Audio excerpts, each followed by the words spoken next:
بسم الله الرحمن الرحيم.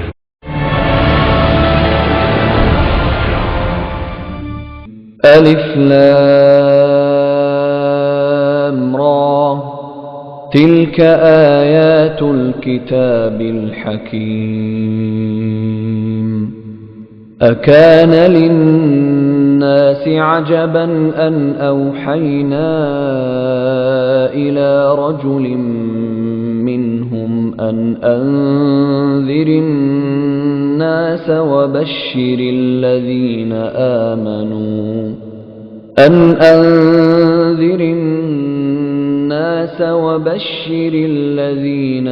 آمنوا السلام عليكم ورحمة الله. الحمد لله الواحد القهار والعزيز الجبار والرحيم الغفار غافر الذنب وقابل التوب، والصلاة والسلام على من أرسله الله كافة للناس بالتبشير والإنذار، وعلى أصحابه الأصفياء الأخيار ما دامت السماوات والأرض وما تعاقبت الظلمات والأنوار.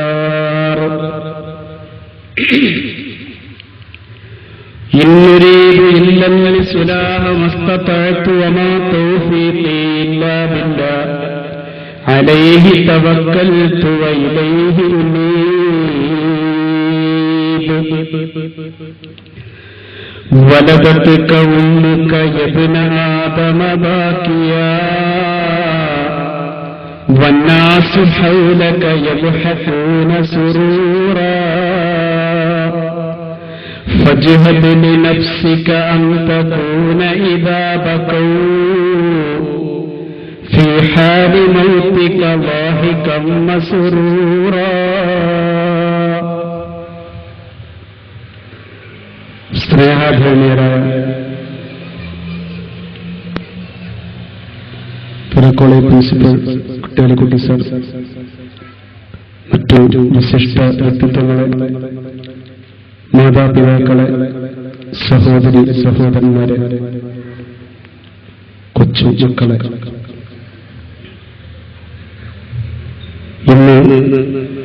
ഇന്നലെയുമായി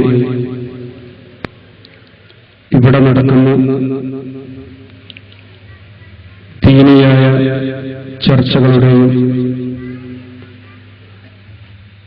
പഠനപ്രദമായ പ്രഭാഷണങ്ങളുടെയും പരിസമാപ്തിയെക്കുറിച്ചുകൊണ്ട്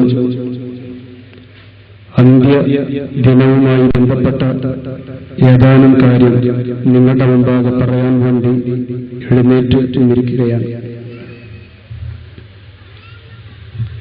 ഈ 2 ദിവസത്തെ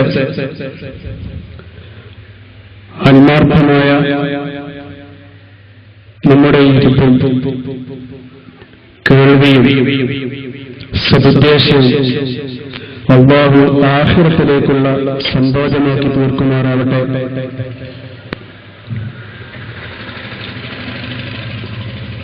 ഈ ദുനിയാവിലെ ജീവിതം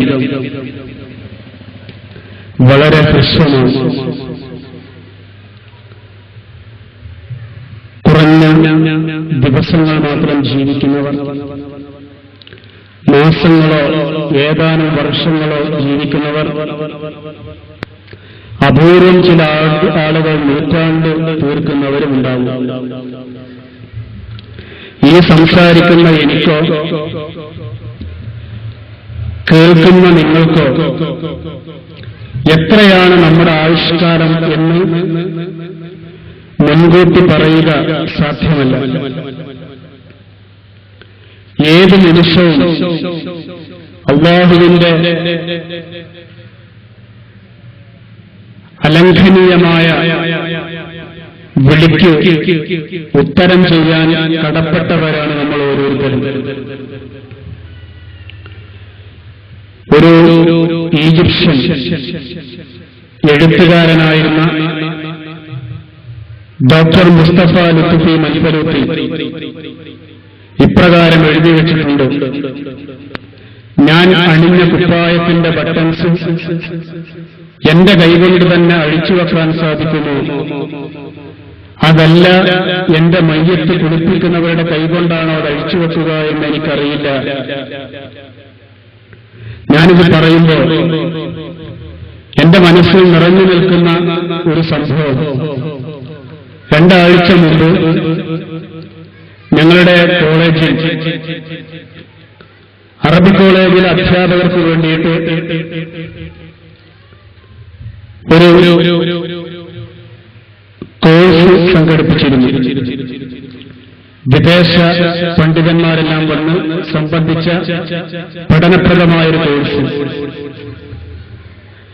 ആ കോഴ്സിന്റെ അവസാനിക്കുന്നതിന്റെ 2 ദിവസം മുമ്പ് എന്റെ വീടിന്റെ തൊട്ടടുത്തുള്ള എന്റെ അയൽവാസിയായ ഒരാളുടെ മകളുടെ വിവാഹത്തിൽ പങ്കെടുക്കാൻ വേണ്ടി ഞങ്ങളുടെ ആദരണീയനായ പ്രിൻസിപ്പളുടെ അനുവാദത്തോടുകൂടി ഞാൻ 2 ദിവസം നേരത്തെ ഇവിടുന്ന് പോയി. കഴിഞ്ഞ 25-ാം തീയതി ഞങ്ങൾ ആ 2 കുടുംബവും തമ്മിലുള്ള ബന്ധം കൊണ്ട് തന്നെ നേരത്തെ തന്നെ കല്യാണത്തിൽ പങ്കെടുക്കണമെന്ന അതിയായ ആഗ്രഹത്തോടെ രാവിലെ തന്നെ കല്യാണത്തിന് പുറപ്പെടാൻ വേണ്ടി, കുളിക്കാൻ വേണ്ടി ഒരുങ്ങി. ആ സന്ദർഭത്തിലുണ്ട് ഒരു 6-7 ഫോൺ കോളുകൾ ഒരുമിച്ച് വരും. നമ്മുടെ അമീറാക്ക് മരിച്ചു. ആദ്യത്തെ ഒരു ഫോൺ കോൾ വന്നപ്പോൾ ഒരിക്കലും വിശ്വസിക്കാൻ കഴിയുന്നില്ല. കാരണം തലേന്ന് രാത്രിയൊക്കെ കല്യാണപ്പന്തലിൽ നിറഞ്ഞു നിന്ന് നിർദ്ദേശങ്ങൾ കൊടുത്തിരുന്ന ഒരാള് മകളുടെ വിവാഹത്തിന്റെ ഓട്ടത്തിലായത് 2 മാസക്കാലമായിട്ട് ആ മനുഷ്യൻ, യുവത്വത്തിന്റെ പ്രസരിപ്പിൽ നിൽക്കുന്ന ഒരു മനുഷ്യൻ, പുഞ്ചിരിയോടെയല്ലാതെ ഒരിക്കലും ഞങ്ങൾ കണ്ടിട്ടില്ലാത്തൊരു മുഖം, അദ്ദേഹത്തിന്റെ മരണം, അതും കല്യാണത്തിൽ നിന്ന് രാവിലെ 9 മണിയോടുകൂടിയിട്ട് ഞങ്ങളുടെ ഗ്രാമത്തെ മുഴുവനും നടുക്കിക്കൊണ്ട് വന്നപ്പോ ആർക്കും വിശ്വസിക്കാൻ കഴിയുന്നില്ല. വീട്ടില് ഓടിയെത്തിയ ആളുകളൊക്കെ കണ്ടത് കല്യാണത്തിന് വേണ്ടി മനോഹരമായിട്ട് ഉണ്ടാക്കിയ പന്തലിൽ മയ്യത്ത് കിടത്തിയിരിക്കുന്നു.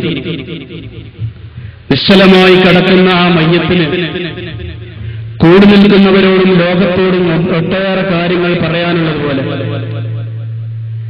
അന്ന് കല്യാണത്തിന് വേണ്ടി അകന്ന കുടുംബങ്ങളിൽ നിന്ന് വന്ന ആളുകളൊക്കെയും അദ്ദേഹത്തിന്റെ ജനാസയിൽ പങ്കെടുക്കണമെന്നായിരുന്നു അള്ളാഹുവിന്റെ തീരുമാനം.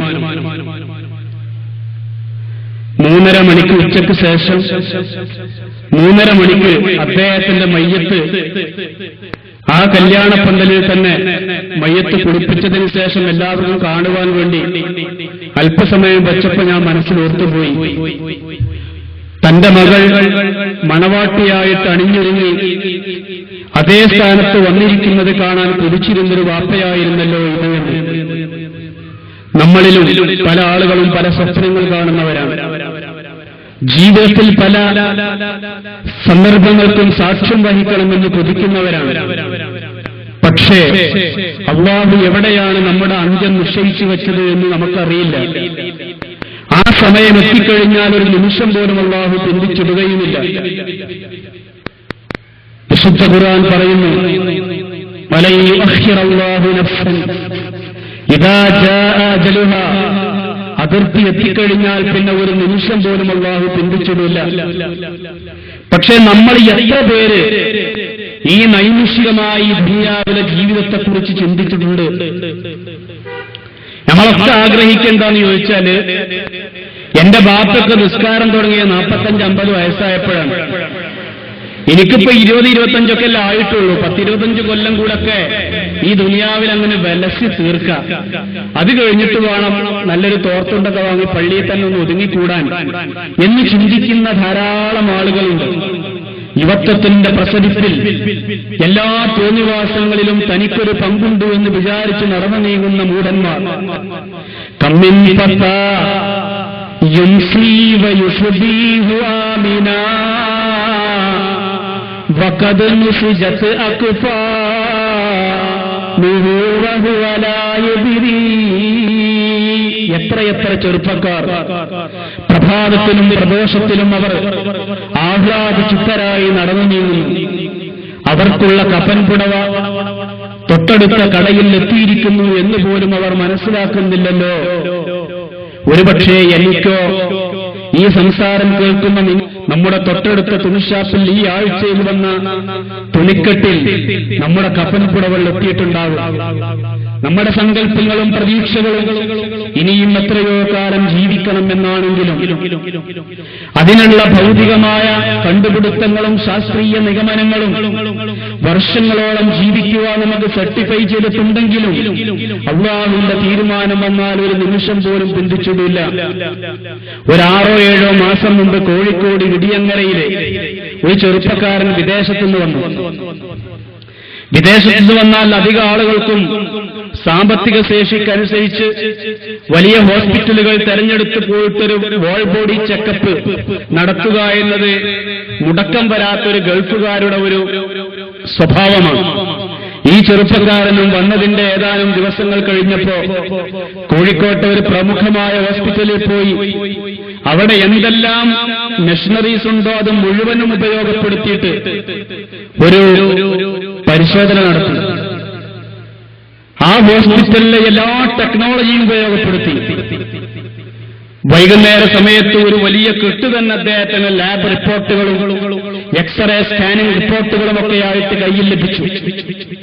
ഡോക്ടർ റൂമിലേക്ക് വിളിച്ചിട്ട് പറഞ്ഞു, 100% താങ്കൾ പെർഫെക്റ്റാണ്. ഒരൊറ്റ ടെസ്റ്റിൽ പോലും അതിൽ കിഡ്നിയുടെ ടെസ്റ്റ് ഉണ്ട്, ലിവർ ടെസ്റ്റ് ഉണ്ട്, LFT ഉണ്ട്, ഹാർട്ടുമായി ബന്ധപ്പെട്ട ധാരാളം ടെസ്റ്റുകളുണ്ട്, ബ്ലഡിന്റെ 100 ടെസ്റ്റുകളുണ്ട്, യൂറിൻ ടെസ്റ്റുകളുണ്ട്. എല്ലാം നടത്തിയിട്ട് ഒരു കുഴപ്പവും താങ്കൾക്കില്ല. വേണമെങ്കിൽ നിങ്ങൾ എത്ര വാരി വലിച്ചു കഴിച്ചാലും 100 വയസ്സ് വരെയൊക്കെ ജീവിക്കാൻ നിങ്ങളുടെ ബോഡി ഫിറ്റാണ് എന്ന് പറഞ്ഞ് ഡോക്ടർ സന്തോഷിപ്പിച്ചു. അയാൾക്ക് 25,000 രൂപ ബില്ലടച്ചപ്പോ ഒരു 2,50,000 ആശ്വാസം. കാരണം തന്റെ ശരീരത്തിന് ഒരു കുഴപ്പമില്ല, എല്ലാം വളരെ ക്ലിയറാണ്. അന്ന് വൈകുന്നേരം രാത്രി വീട്ടിലെത്തിയിട്ട് വീട്ടുകാരുമായി സന്തോഷം പങ്കുവെച്ചു. 25,000 കൊടുത്തെങ്കിലും എന്തൊരാശ്വാസം, എല്ലാ ടെസ്റ്റും നടത്തിയിട്ടും എനിക്കൊരു കുഴപ്പമില്ല എന്ന് ആഹ്ലാദത്തോടുകൂടി പറയുകയും വീട്ടുകാരെല്ലാവരും സന്തോഷത്തിൽ പങ്കുചേരുകയും അന്ന് രാത്രി സ്പെഷ്യൽ ഫുഡായിട്ട് ആ സന്തോഷത്തിൽ എല്ലാവരും പങ്കെടുക്കുകയും ചെയ്തു. നേരം വെളുത്ത് എല്ലാ ടെസ്റ്റും കഴിഞ്ഞു വന്ന ഈ ചെറുപ്പക്കാരനെ വീട്ടുകാർ വന്ന് എത്ര ഉരുട്ടി വിളിച്ചിട്ടും അനങ്ങുന്നില്ല. അന്ന് രാത്രി ഉറക്കത്തിൽ അദ്ദേഹത്തിന് സൈലന്റ് അറ്റാക്ക് വന്ന് മരണപ്പെട്ടുപോയി. അദ്ദേഹത്തിന്റെ മോഡേൺ സയൻസിന്റെ എല്ലാ ഹാർട്ടുമായി ബന്ധപ്പെട്ട എല്ലാ പഠനങ്ങളിലും യാതൊരു കുഴപ്പമില്ല. അടുത്തൊന്നും മരണം പ്രതീക്ഷിക്കേണ്ടതില്ല. അദ്ദേഹത്തിന്റെ ശരീരത്തിൽ കൊളസ്ട്രോൾ തീരല്ല. എന്നുവെച്ചാൽ അപകടകരമായ കൊളസ്ട്രോളൊന്നുമില്ല, ആരോഗ്യകരമായ കൊളസ്ട്രോൾ HDL ആവശ്യത്തിനുണ്ട്. ഇങ്ങനെ എല്ലാ ടെസ്റ്റും നടത്തിയിട്ട് ഒരു കുഴപ്പം വരാൻ സാധ്യതയില്ലാത്ത ഈ മനുഷ്യന് അല്ലാഹു നിശ്ചയിച്ചത് ഈ റിസൾട്ടെല്ലാം കൊണ്ടുവന്നു വെച്ച അന്ന് രാത്രി ഈ ലോകത്തോട് വിട പറയണമെന്ന് അല്ലാഹുവിന്റെ തീരുമാനമാണ്. കുറെ വർഷങ്ങൾക്ക് മുമ്പ് സൗദി അറേബ്യയിലെ ഒരു ചെറുപ്പക്കാരൻ, മെലിഞ്ഞു നീണ്ടൊരു മനുഷ്യൻ, ഹറമിനോട് ചേർന്നാണ് വീട് മക്കയിൽ. അദ്ദേഹം ഹറമിൽ വന്നാലും തവാഫ് ചെയ്യുമ്പോഴും ആൾക്കാരൊക്കെ അദ്ദേഹത്തെ നോക്കും. കാരണം വളരെ മെലിഞ്ഞ് എന്നാൽ കണക്കിലേറെ നീളമുള്ള മനുഷ്യൻ. അവ ചില ആളുകളൊക്കെ ചിരിക്കും കാണുമ്പോ. കാരണം വലിയ ഹൈറ്റുള്ള ആളാണെങ്കിലും തടി ഉണ്ടെങ്കിലും വലിയ കുഴപ്പമില്ല. ഇതങ്ങനെയല്ല, മെലിഞ്ഞിട്ടുമാണ്, ഉണ്ടമാനം നീട്ടമുണ്ട്. അപ്പൊ ആൾക്കാർ ചിരിക്കാൻ തുടങ്ങിയപ്പോ അദ്ദേഹത്തിന് എന്തോ ഒരു വിഷമം. അപ്പൊ ആ മക്കയിലുള്ള കുറച്ച് മലയാളികളുമായി ഒന്ന് ചർച്ച ചെയ്തു. എന്റെ ശരീരം ഈ ആളുകളുടെ പരിഹാസത്തിന് രക്ഷപ്പെടാൻ ഞാൻ എന്താ ചെയ്യേണ്ടത്? അവര് മലയാളി, അദ്ദേഹവുമായി ബന്ധപ്പെടുന്ന ഒരു മലയാളി പറഞ്ഞു, ഞങ്ങളുടെ നാട്ടില് കോട്ടക്കൽ എന്നൊരു പ്രദേശമുണ്ട്, അവിടെ ഒരു ആര്യവൈദ്യശാലയുണ്ട്. അവിടെ വന്നിട്ട് നിങ്ങൾ കുറച്ചു കാലം ഒന്ന് അഡ്മിറ്റ് കിടന്നാല് നല്ലോണം നെയ്യും ഇട്ട് നെയ്യൊക്കെ കഴിച്ച് കുഴമ്പൊക്കെ ഒന്ന് തേച്ചൊക്കെ ഒന്ന് ഉഷാറാക്കിയിട്ട് എടുത്താല് നിങ്ങളെ ശരീരമൊക്കെ ഒന്ന് പുഷ്ടിപ്പെടും. പിന്നെ ആൾക്കാരൊന്നും കളിയാക്കൂല. അദ്ദേഹം അവിടെ വന്ന് 3 മാസക്കാലം കോട്ടക്കൽ ആര്യവൈദ്യശാലയിൽ അഡ്മിറ്റായി നല്ലോണം നെയ്യ് സേവയൊക്കെ നടത്തി ഒന്ന് ഉഷാറായി തടിച്ചു കൊഴുത്ത് മൂപ്പർക്ക് തന്നെ വലിയ കണ്ണാടിയിലൊക്കെ നോക്കിയപ്പോ എന്തോ ഒരു ആത്മവിശ്വാസം, അഞ്ഞിന്നാരും കളിയാക്കൂല, നാട്ടിലൊക്കെ ഒന്ന് അഭിമാനത്തിൽ ചെല്ലണം എന്ന് വിചാരിച്ച് നേരെ മക്കത്ത് ചെന്ന് ആ തവാഫുൽ ഖുദൂം നാട്ടിലെത്തിയാലുടനുള്ള തവാഫൊക്കെ നടത്തി വീട്ടിൽ ചെന്ന് ഏതാനും ദിവസങ്ങൾ മാത്രമേ ജീവിച്ചുള്ളൂ. അദ്ദേഹം ലോകത്തോട് യാത്ര. ഇതൊക്കെ ഞാന് പത്രങ്ങളിൽ വന്ന ചില റിപ്പോർട്ടുകൾ മനസ്സിൽ ഇങ്ങനെ ഓടി വരുന്നത് നിങ്ങളെ മുമ്പിൽ അവതരിപ്പിക്കാം. ഇതേപോലെ നിങ്ങൾക്കും പറയാനുണ്ടാവും കുറേ സംഭവങ്ങൾ. ജീവിതത്തിൽ ദീർഘകാലം ജീവിക്കണമെന്ന് ആഗ്രഹിക്കുന്ന എത്രയോ ആളുകൾ പൊടുന്നനവേ നമ്മോട് യാത്ര പറയുന്നത്. എന്റെ ഒരു മോന് 2 വയസ്സ് മാത്രം പ്രായം, നല്ല ഓടി നടക്കുന്ന പ്രായം, വർത്തമാനം പറയാൻ തുടങ്ങിയ കാലം, യാതൊരു അസുഖവുമില്ലായിരുന്നു. പക്ഷേ പെട്ടെന്ന് ഒരു ദിവസം പനി വന്നു. പനിച്ചു പിറ്റേ ദിവസം ശരീരത്തിലാകമാനം ചെറിയ കുരുക്കൾ പോലെ പൊങ്ങി. സാധാരണ നമ്മൾ ഈ നാട്ടിലൊക്കെ പറയുന്ന ചൊള്ള ചപ്പട്ട എന്നൊക്കെ പറയുന്ന അസുഖമാണ് വിചാരിച്ച് തൊട്ടടുത്ത ഹോസ്പിറ്റലിൽ കാണിച്ചു മരുന്നും വാങ്ങി. പക്ഷേ പിന്നീട് നിയന്ത്രണത്തിനപ്പുറമായി 1 മാസവും 5 ദിവസക്കാലവുമുള്ള ചികിത്സ മെഡിക്കൽ കോളേജും നാഷണൽ ഹോസ്പിറ്റലും ഒക്കെ ആയിട്ട് കുട്ടിയെ കൊണ്ട് 1 മാസത്തിലേറെക്കാലം നീണ്ട ചികിത്സ. തിരിച്ചു പോരുമ്പോൾ എന്റെ മകന്റെ ജനാസയോടൊപ്പം എനിക്ക് ആധുനിക വൈദ്യശാസ്ത്രം നൽകിയത് ഒന്ന് മാത്രം, മനോഹരമായ ഒരു പേര് ആ രോഗത്തിന്. വേറെ ഒന്നും തിരിച്ചു നൽകാൻ ശാസ്ത്രത്തിന് കഴിഞ്ഞില്ല. Steven Johnson syndrome. ആ പേര് മാത്രം നൽകാൻ വൈദ്യശാസ്ത്രത്തിന് കഴിഞ്ഞു. ഇതാണ് നമ്മുടെ മുമ്പാകുള്ള ശാസ്ത്രബോധം, ശാസ്ത്രത്തിന്റെ വളർച്ച. നമ്മളിൽ പല ആളുകളും വിചാരിക്കും ഈ നാട്ടിൽ വന്നുപെട്ടത് നന്നായി, മെഡിക്കൽ കോളേജിലേക്ക് എത്ര എളുപ്പമാണ് പോകാന്, കുറച്ച് അപ്പുറമൊക്കെ ആണെങ്കിൽ എന്താ ആൾക്കാർ കാട്ടുക അല്ലെ, എത്ര കഷ്ടപ്പെടണം ഒരു വലിയ ഹോസ്പിറ്റലിൽ എത്തണമെങ്കിൽ. പക്ഷേ എത്രയോ ആളുകൾ അള്ളാഹുവിന്റെ അലംഘനീയമായ വിധിക്ക് ഉത്തരം നൽകിക്കൊണ്ട് സൂപ്പർ സ്പെഷ്യാലിറ്റി ഹോസ്പിറ്റലിന്റെ അടുത്താണ് ജീവിക്കുന്നതെങ്കിലും പടച്ചതമ്പുരാൻ നിശ്ചയിച്ച സമയം വന്നാൽ പൊയ്ക്കൊള്ളണം. ഇനി അല്ലാത്ത ആളുകളോ, ഞങ്ങളുടെ നാട്ടിലൊക്കെ മലമടക്കുകളിൽ കഴിയുന്ന ആദിവാസികളുണ്ട്. 100ഉം 120ഉം 130ഉം വയസ്സായ ആളുകൾ അപൂർവമായിട്ടൊക്കെ പത്രങ്ങളിൽ കാണാറുണ്ട്. താലൂക്ക് ഹോസ്പിറ്റലിൽ എന്തെങ്കിലും നേരിയ അസുഖം വരുമ്പോൾ താഴേക്ക് കസേരയിൽ ഏറ്റിക്കൊണ്ടുവന്ന് ഹോസ്പിറ്റലിൽ അഡ്മിറ്റ് ചെയ്യുന്ന ആദിവാസികളെ കുറിച്ച്. അവർ വലിയ ഹോസ്പിറ്റലുകളെ കുറിച്ച് കേട്ടിട്ടില്ല, ആധുനികമായ ടെക്നോളജി അവർക്ക് അറിയില്ല, വൈദ്യശാസ്ത്രത്തെ കുറിച്ച് ആർക്ക് അറിയില്ല. പക്ഷേ അവർക്ക് അല്ലാഹു വെച്ച കാലാവധി കുറച്ച് ദീർഘമാണ്. അതേ സമയത്തോ എല്ലാറ്റിലും അഭിമാനം കൊള്ളുന്ന ശാസ്ത്രബോധമുള്ള മനുഷ്യനെ ചിലപ്പോ പെട്ടെന്ന് അല്ലാഹു വിളിച്ചു വരും. അപ്പൊ നമുക്കാർക്കും അറിയാത്ത ഒരു കാലാവധിയുമായി നടക്കുന്നവരാണ് നമ്മൾ ഓരോരുത്തരും. ഒരു പരീക്ഷാ ഹാള്, എല്ലാവരും എഴുതിക്കൊണ്ടിരിക്കുകയാണ്. ഞാനും പരീക്ഷ എഴുതുന്നു. ഓരോ ദിവസവും ഓരോ പേജാണ്. എന്റെ ഇന്നത്തെ പേജിൽ ഞാൻ വീട്ടിൽ നിന്നിറങ്ങി വാഴക്കാട് വന്ന് ഒരു പരിപാടിയിൽ പങ്കെടുത്തു. അവിടെ കുറെ 100-100ഓളം കുട്ടികൾ, അവർക്ക് ദീനിയായ ഉപദേശം കൊടുത്തു.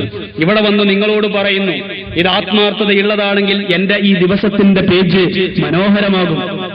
അതല്ല കാപ്പട്യത്തിൻ്റെതാണെങ്കിൽ അത് കറുത്തിരുണ്ടതായിരിക്കും. നിങ്ങളും എഴുതിക്കൊണ്ടിരിക്കുന്ന ഒരു പരീക്ഷ, ആ പരീക്ഷയുടെ പേജിൽ ഇന്നലെയും ഇന്നുമായി നിങ്ങളിവിടെ ഇരുന്നത് ആ പേജിൽ കാണാം. അള്ളാഹുവിന്റെ കോടതിയിൽ വരുമ്പോൾ ആ ഓരോ പേജും നമുക്ക് അനുകൂലമായി തീരാൻ നാം ആഗ്രഹിക്കുന്നു. ആ പരീക്ഷ അവസാനിക്കുന്ന ഒരു ഘട്ടമുണ്ട്. ഒരു ലോങ് ബെല്ലടിക്കും. എല്ലാവർക്കും ഒറ്റ ബെല്ലല്ല, അത് നമ്മുടെ ദുനിയാവിലെ പരീക്ഷയുടെ വ്യവസ്ഥയാണ്.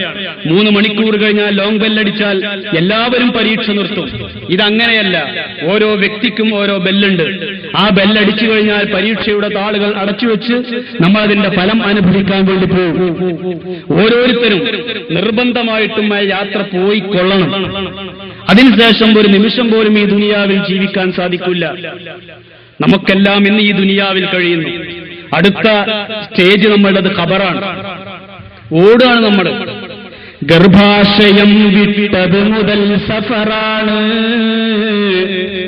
അടുത്തുള്ള സ്റ്റേജും സോദര ഖബറാണ്. മാതാവിന്റെ ഗർഭാശയത്തിൽ തുടങ്ങിയ ഓട്ടമാണിത്. ഇനി അടുത്ത സ്റ്റേജ് ഖബറാണ്. ആ ഖബറിലേക്ക് ഇങ്ങനെ ഓടുകയാണ്. ഓട്ടത്തിന്റെ ദൂരം എങ്ങനെയാണ്? 1 മിനിറ്റിൽ 72 കാലടി വെച്ചിട്ടൊരു ഓട്ടം. ആ കാലടി നമുക്ക് നമ്മുടെ കൈയെടുത്തിട്ട് നെഞ്ചിന്റെ ഇടതുഭാഗത്ത് വെച്ച അനുഭവപ്പെടും. 72 കാലടി വെച്ച് ഓരോ മിനിറ്റിലുമുള്ള നിരന്തരമായ ഓട്ടം. ആ ഓട്ടം എപ്പോഴെല്ലാം ഓടുന്നു?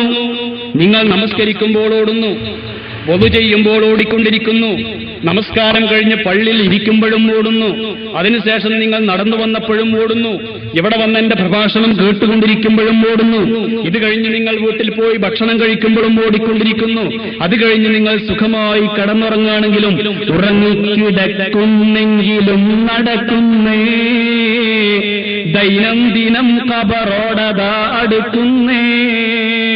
നമ്മളിങ്ങനെ ഉറങ്ങിക്കിടക്കുകയാണെങ്കിൽ ഓടിക്കൊണ്ടേയിരിക്കുകയാണ്. ഖബറിലേക്കുള്ള നിർത്താത്ത ഓട്ടം. ആ ഓട്ടം അവസാനിക്കുന്നതോടുകൂടി നമ്മൾ ഖബറിൽ എത്തിപ്പെടും. പിന്നെന്താണ്?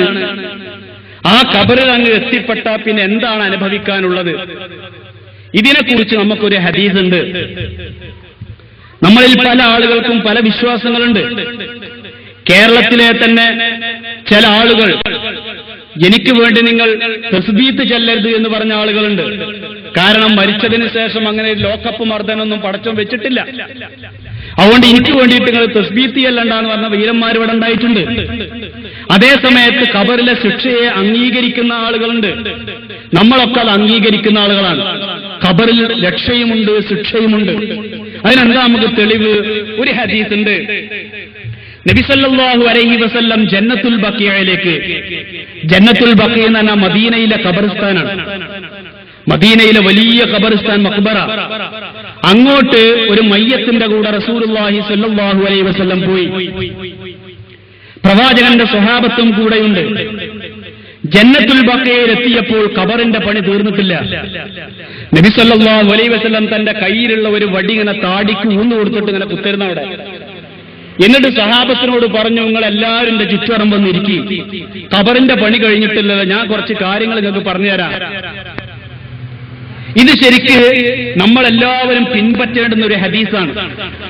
എപ്പോൾ ഉപദേശത്തിന് അനുകൂലമായൊരു സാഹചര്യം ഉണ്ടാകുന്നോ അപ്പോൾ ഉപദേശിക്കുവാനുള്ള വഴി ഒരുക്കണം. അവിടെ എന്റെ അഭിപ്രായത്തിലൊക്കെ മയ്യത്ത് നിസ്കരിക്കുന്നതിന് മുമ്പ് ഒരു 10 മിനിറ്റ് ഒരു പ്രഭാഷണം നടത്തണം. ഏറ്റവും സ്വാധീനിക്കുന്ന ഒരു സന്ദർഭമാണത്. പ്രത്യേകിച്ച് അപകട മരണങ്ങൾ, പൊടുന്നനവയുള്ള അറ്റാക്കുകൾ, ഇങ്ങനൊക്കെ വന്നാല് എല്ലാവരും ആ മരണചിന്തയിൽ ഒരു 10-100 വയസ്സ് വരെ കടന്ന ഒരാളുടെ മയ്യത്തിന്റെ കൂടെ പോകുന്ന ഒരു അനുഭവമാവില്ല. ഒരു ചെറുപ്പക്കാരൻ അറ്റാക്കായി മരിച്ചാൽ അല്ലെങ്കിൽ ആക്സിഡന്റ് ആയിട്ട് റോഡിൽ അരഞ്ഞു തീർന്നു മരിച്ചാൽ ആ മയ്യത്തിന്റെ കൂടെ പോകുമ്പോൾ അനുഭവം വേറെയാണ്. അപ്പൊ ആ ഒരു സന്ദർഭത്തിൽ ഒരു 10 മിനിറ്റ് ഒരു ഉപദേശം നടത്തിയാൽ അത് വല്ലാത്ത സ്വാധീനം ഉണ്ടാവും. പക്ഷെ നമ്മൾ ആരും അതിനെ മെനക്കെടാറില്ല. അവിടെ ആ മയ്യത്തിന്റെ കുടുംബത്തിൽപ്പെട്ട ആരെങ്കിലും വാപ്പാക്ക് വല്ല കടപാടുണ്ടെങ്കിൽ നിങ്ങൾ പുറത്തു കൊടുക്കണം, വാക്കിലാണെങ്കിൽ എന്തെങ്കിലും പുറത്തു കൊടുക്കുക, പൈസ ആണെങ്കിൽ എന്നോടൊക്കെ ആകാനോടോ ചോദിക്കണം, അസ്സലാമു അലൈക്കും, കഴിഞ്ഞു. അതല്ല, ആ സന്ദർഭത്തിൽ ഒരു 10 മിനിറ്റ് മരണത്തെക്കുറിച്ച് എന്തെങ്കിലുമൊക്കെ പറയുകയാണെങ്കിൽ നല്ല സ്വാധീനം ഉണ്ടാവും. മനുഷ്യന്റെ മനസ്സ് അങ്ങനെയാണ്. അതുകൊണ്ടാ ഖുർആൻ പറഞ്ഞത് ഫദക്കിർ ഇൻ നഫഅത്തിദ് ദിക്റ. എവിടെ ഉപകാരം കിട്ടുമോ അപ്പൊരു ഉപദേശം കൊടുക്കുക. പള്ളിക്കമ്മിറ്റി കൂടി ഒരു മയ്യത്ത് കെട്ടിൽ വാങ്ങി കെട്ടിത്തൂക്കിയിട്ട് അയിമക്ക് ചൂണ്ടിയിട്ടൊരു വേള് അന്ന് ആ ഫലം ചെയ്യത് നിങ്ങൾ കണ്ടില്ല. ഞാൻ പലപ്പോഴും ശ്രദ്ധിച്ചിട്ടുണ്ട്. പള്ളിക്കമ്മിറ്റി മയ്യത്ത് കെട്ടിലൊക്കെ വാങ്ങിയിട്ട് ഇങ്ങനെ ഹൗസിന്റെ മേലെ കെട്ടിത്തൂക്കി തൊട്ടടുത്ത വെള്ളിയാഴ്ച പള്ളിക്കൊക്കെ വരുന്നവരിങ്ങനെ നോക്കണാണ്. പടച്ചോനെ, ഒരു സദ്യമ എനിക്കും കയറണല്ലോ. അന്ന് ഒന്നൊക്കെ എടുക്കും, പക്ഷെ അത് വല്ലാ ഇലാഹ ഇല്ലല്ലാഹ് കയ്യൊക്കെ നല്ല കയറ്റും. ആ എന്താ ആ മയ്യത്തെട്ടിൽ കാണുമ്പോൾ അനുഭവമാണ്. അത് ചില മനസ്സങ്ങനെയാണ്. അപ്പൊ എപ്പോ അനുകൂലമായിട്ട് കിട്ടുന്നു അപ്പോഴൊക്കെ ഉപദേശിക്കുക. ഞാൻ നമ്മളുടെ എന്റെ നാട്ടില് മുജീബ് എന്ന കുട്ടിൻ്റെ ഒരു ഡ്രൈവറാണ്, ടാക്സിയിലൊക്കെ പോയിരുന്നു. അപ്പൊ എന്നോട് ചോദിച്ചു, ഉസ്മാക നിങ്ങൾ ആ ഏരിയയിൽ വല്ല ജോലി കിട്ടുമോ? അപ്പൊ ഞാൻ നമ്മളെ ഈ ഏരിയയിൽ അന്വേഷിച്ചപ്പോ ഒരു ആംബുലൻസിലേക്ക് ഒരാളെ വന്നു. അപ്പൊ ഞാൻ പറഞ്ഞു, ചെറുക്കൻ നിസ്കരിക്കൂല, നോമ്പെടുക്കൂല, ദീനിയായിട്ട് ഒരു ബോധമല്ലാതെ ഒരു സാധാ ടാക്സി ഡ്രൈവർ നമ്മൾ പ്രതീക്ഷിക്കേണ്ട എന്താണ് അതൊക്കെ ഉള്ളൊരു കുട്ടി.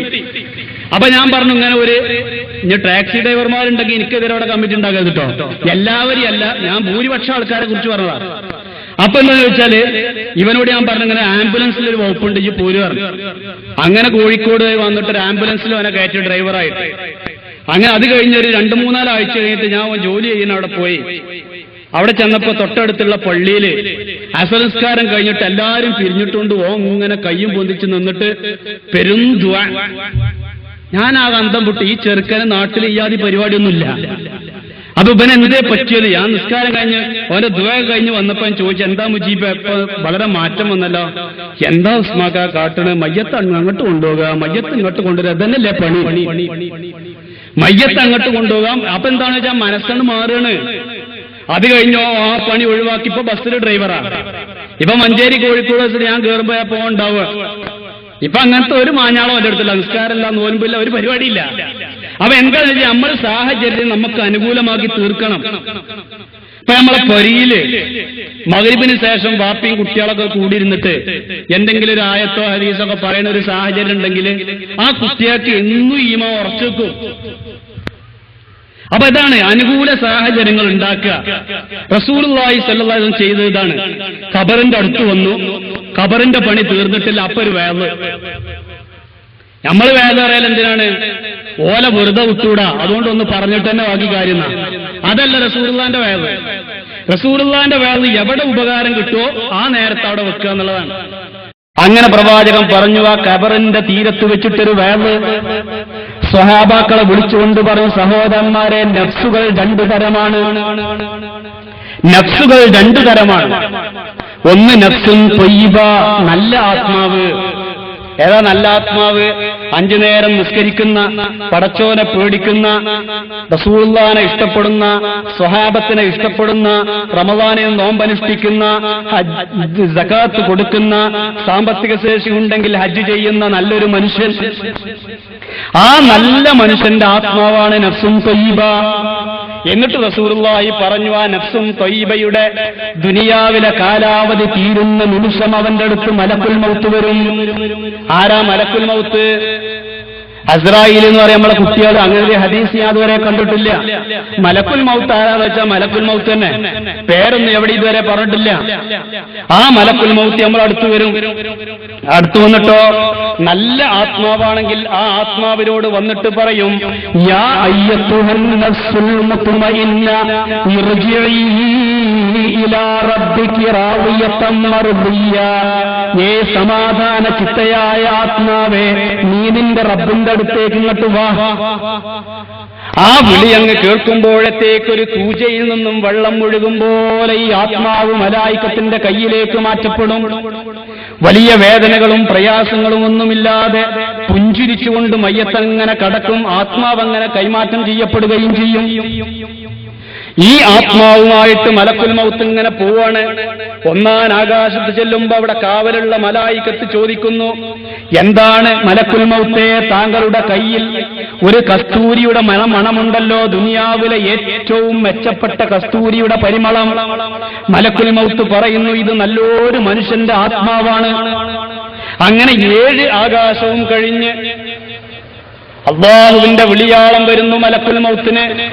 ആ മയ്യത്തിനെ കുറിച്ചുള്ള എല്ലാ കാര്യങ്ങളും ഇല്ലിയീനിൽ രേഖപ്പെടുത്തണം. ഇല്ലിയീൻ എന്ന് പറഞ്ഞാൽ സ്വർഗത്തിലേക്ക് പോകുന്ന ആളുകളുടെ പേരുകൾ രജിസ്റ്റർ ചെയ്യുന്ന സ്ഥലം. അത് ഖുർആൻ പറഞ്ഞതാ. വമാ അദ്റാക മാ ഇല്ലിയൂൻ. ഇല്ലിയീൻ എന്ന് പറഞ്ഞാൽ എന്താ നിനക്കറിയോ? അത് രേഖപ്പെടുത്തപ്പെട്ട ഒരു ഗ്രന്ഥമാണ്. സ്വർഗത്തിലേക്ക് പോകുന്ന ആളുകളുടെ പേരുകൾ എഴുതി വെക്കുന്ന സ്ഥലം. അവിടെ ആ പേര് എഴുതി വെക്കാൻ പറയും. എന്നിട്ടോ എഴുതി വെക്കാൻ പറഞ്ഞിട്ട് നേരെ മലക്കുൽ മൗത്ത് തന്നെ ആത്മാവിനെ നേരെ മാറോടണച്ച് പിടിച്ചുകൊണ്ട് നേരെ ഖബറിന്റെ അടുത്ത് വരും. ഖബറിന്റെ അടുത്ത് മലക്കുൽ മൗത്ത് എത്തുമ്പോഴത്തേക്ക് നമ്മൾ മൂപ്പരെ കുളിപ്പിച്ച് കഫൻ ചെയ്ത് മയ്യത്ത് കട്ടിൽ ഏറ്റി നിസ്കാരം കഴിഞ്ഞ് ഖബറിന്റെ അടുത്തേക്ക് എത്തിണ്ടാവും. അങ്ങനെ നമ്മൾ ഖബറിൽ വെച്ച് മറമാടൽ കഴിഞ്ഞിട്ട് അല്ലാഹുമ്മ സബ്ബിതുഹു ഇൻദ സുആൽ അല്ലാഹുമ്മ അൽഹിംഹുൽ ജവാബ്, ഈ ദുആക്ക് ഇങ്ങനെ ചൊല്ലിയിട്ട് അത് കഴിഞ്ഞ് നമ്മൾ പിരിയുന്നതോടുകൂടി മലക്കുൽ മൗത്ത് റൂഹിനെ ഏൽപ്പിക്കും. അതുകൊണ്ടാണ് ഹദീസിൽ പറയുന്നത്, നിങ്ങൾ പിരിഞ്ഞു പോരുമ്പോൾ നിങ്ങളുടെ കാലടി ഒച്ച പോലും ആ മയ്യത്ത് കേൾക്കുമെന്ന് പറഞ്ഞത് റൂഹ് തിരിച്ചു കിട്ടിയതുകൊണ്ടാണ്. റൂഹ് തിരിച്ചു നൽകപ്പെടും. നിങ്ങളുടെ കാലടി ഒച്ച പോലും ആ മയ്യത്ത് കേൾക്കും. അവിടെ ജീവൻ അനുഭവപ്പെടുകയാണ്. അതിന്റെ രൂപം എങ്ങനെ, ഭാവം എങ്ങനെ നമുക്കറിയില്ല. അവിടേക്കതാ 2 മലക്കുകൾ കയറി വരുന്നു, ചോദ്യങ്ങൾ ചോദിക്കുന്നു, ഉത്തരം പറയുന്നു, എല്ലാം സംതൃപ്തമായ മറുപടി. ആ ചോദ്യം ഇങ്ങനെ, ഉത്തരം ഇങ്ങനെ നമ്മൾ മനഃപ്പാഠം പഠിച്ചിട്ട് കാര്യമില്ല. അറബിയിൽ PhD ഉണ്ടെങ്കിലും ചിലപ്പോൾ ഒരു അക്ഷരം ഉണ്ടാകാൻ കഴിഞ്ഞോളന്നില്ല. നമ്മൾ അധികം ആൾക്കാർ മനസ്സിലാക്കുന്നോ, എനിക്ക് അറബിയിൽ നല്ല കഴിവുണ്ടല്ലോ, മലക്കുകളൊക്കെ ഞാൻ കയ്യിലെടുത്തോളാം. കഴിയില്ല. എന്നാലോ അറബിയിൽ വസ്തു അറിയാത്തവൻ ഭംഗിയായിട്ട് മറുപടിയും പറയും. അത് ഈമാനും തഖ്വക്കും അനുസരിച്ച് പടച്ചോൻ അവിടെ നിന്ന് നൽകുന്ന ഒരു കഴിവാണത്. അത് നമ്മളുടെ ഭാഷാ പ്രാവീണ്യം കൊണ്ട് കഴിയില്ല. നുണ പറഞ്ഞിട്ട് രക്ഷപ്പെടാൻ പറ്റൂല. നാളെ ഒരുത്തന്നോട് പറഞ്ഞേ, മലക്കുകളൊക്കെ പറ്റിക്കാനുള്ള പണി എന്റെ അടുത്തുണ്ട്. എന്തോ ചോദിച്ചു. ഓല് 2 ആളും വരുന്ന നേരത്ത് പറയണം, അപ്പോഴല്ലേ 2 ആൾ വന്ന് ചോദിച്ചു പോയത്, നിങ്ങളിപ്പോ ഏതാ? അപ്പൊ മലക്കാകന്നെ ആശയപ്പോ ഒന്ന് വേറെ ആരെങ്കിലും വന്നു, എന്നാ പിന്നെ നമ്മൾ വെറുതെ ക്വസ്റ്റ്യൻ ഒക്കെ ഉണ്ടല്ലോ, ഇന്ന് വിചാരിച്ചു പോയിക്കോളും. ഇങ്ങനെയൊക്കെയാണ് നമ്മൾ അധികം ആൾക്കാരും മനസ്സുള്ളത്. ഞാനും കുട്ടിക്കാലത്ത് മദ്രസയിൽ പഠിക്കുമ്പോ അന്ന് കുഞ്ഞിപ്പുസ്താദ് സമസ്തന്റെ മദ്രസയിൽ എന്റെ മനസ്സിൽ നിന്നും നിറഞ്ഞിരിക്കണം അധ്യാപകര. കോയ ഉസ്താദ്, കുഞ്ഞിപ്പുസ്താദ്, അംസസ്താദ്, എന്തൊരു ബഹുമാനം. ഇന്നത്തെ കുട്ടികളാരിയല്ല. ഇന്ന് അലവിയാക്ക ബുക്കരാക്ക എന്നൊക്കെ പറയുന്ന കുട്ടികളല്ല അന്ന് ഞങ്ങൾ വളരെ ബഹുമാനത്തിൽ ഉസ്താദുമാരോട്. ആ ഉസ്താദ് ഇങ്ങനെ പറഞ്ഞു തരും, മക്കളെ നിങ്ങൾ എന്തെങ്കിലും ഹസനാത്ത് ചെയ്താൽ നിങ്ങളെ വലത്തെ തോളിൽ എഴുതി വെക്കൂട്ടോ, സയ്യാത്ത് ചെയ്താൽ ഇവിടെ എഴുതി വെക്കും. അന്നൊക്കെ എന്ത് പേടിയാന്ന് കേൾക്കുമ്പോ. അന്നിങ്ങോട്ട് എന്താണ്, വല്ല കുട്ടിയൊക്കെ വല്ല നെല്ലിക്ക പുളിങ്ങ കൊണ്ടുപോയി കൊടുത്ത് അങ്ങനെ പിടിച്ചു കൊടുക്കും മലക്കാർക്ക് എഴുതാൻ, തെറ്റാതെ എഴുതാൻ വേണ്ടിയിട്ട്. എന്നാ ആരെങ്കിലും നുള്ള് പിച്ച് കുത്തൊക്കെ ചെയ്താൽ ചിലപ്പോ ഇരിക്കുമ്പോ പിന്നൊക്കെ വെച്ചു കൊടുക്കും. അതൊക്കെ അന്നത്തെ വലിയ ക്രിമിനൽ കേസ്. അതിന്റെ അപ്പുറം നമുക്ക് ചിന്തിക്കാൻ പോലും കഴിയില്ല. വല്ല കൂർപ്പിച്ച പെൻസിൽ വെക്കുക, പെണ്ണ് വെക്കുക ഇരിക്കുമ്പോ. അങ്ങനെ എന്തെങ്കിലുമൊക്കെ ചെയ്താലും മലക്കാതെ തെറ്റിക്കും. ഇതാ പണി, എഴുതാനാക്കൂല. കാരണം അതൊരു ഈമാനാണല്ലോ. ഇത് എഴുതി വെക്കുന്നുണ്ട്, അതുകൊണ്ട് ഇതിന്റെ വലിയടങ്ങേർ അനുഭവിക്കേണ്ടി വരും. എന്തോ ഒരു പേടി കുട്ടിക്കാലത്തുണ്ടായിരുന്നു. പക്ഷെ ഇന്നത്തെ തലമുറക്ക് അതൊക്കെ നഷ്ടപ്പെട്ടു പോവാണ്. ഞാനൊക്കെ മദ്രസയിൽ തല്ലിട്ടിട്ട് പരിയിൽ വന്നിട്ട് ഉമ്മാനോട് പറഞ്ഞാൽ ഉമ്മന്റെ കൈ നോക്കും. ചിലപ്പോ ഇത് മുതൽ ഇതുവരെയൊക്കെ അടിച്ചിട്ട് ഇങ്ങനെ ചൊന്ന് തുടുത്തിട്ടുണ്ടാവും. ഉമ്മ ഇങ്ങനെ ഉഴിഞ്ഞിട്ട് പറയും, ഈ ഭാഗം മുഴുവൻ സ്വർഗത്തിലാണ്. അത് കേൾക്കുമ്പോ ഉസ്താദിന്റെ അടി പിറ്റേന്ന് ഇവിടെയും കിട്ടാൻ ആഗ്രഹിക്കും. ഇന്ന് അങ്ങനെ പറയണം ഉമ്മമാരുണ്ടോ? ഉസ്താദിന്റെ കയ്യിൽ അടി കിട്ടിയാൽ ആ ഭാഗം സ്വർഗത്തിലാണ്. ഏത് ഉസ്താദാടാ? പക്ഷേ വലിയ ഉസ്താദോ ചെറിയ ഉസ്താദാ? ഇവിടേക്ക് ചെലവിന് വരുന്ന ആവാനോ എന്ന് വെച്ചാൽ എന്താ, ഇവിടുന്ന് ചോർന്നിട്ട് എന്റെ കുട്ടിനെ തച്ചോന്നാ. അത് കേട്ടിട്ടാണ് കുട്ടികൾ വളരുന്നത്.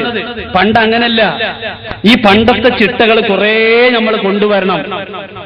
നമ്മൾ മുജാഹിദീങ്ങളായതോടുകൂടി ഒഴിവാക്കിയ കുറെ സാധനങ്ങളുണ്ട്. ഇവ പണ്ടൊക്കെ എനിക്കറിയാം, കുട്ടിക്കാര് യാസീൻ ഓതാൻ ചോറിട്ടൂല പരിയുന്നത്. യാസീൻ ഓതാൻ ചോറ് കിട്ടൂല. ചോറ് കിട്ടാനുള്ള ഏക ഡോളർ അതേന്നു. മാർക്കറ്റിൽ വിപണനം നടന്നിരുന്ന ആകെ യാസീൻ ഓതിയാ ചോറിട്ടും. അവ ഉമ്മ ഇങ്ങനെ ഇടക്കിടക്ക് നോക്കും ചെയ്യും. അതിൽ 5-6 മുബിയുണ്ട്.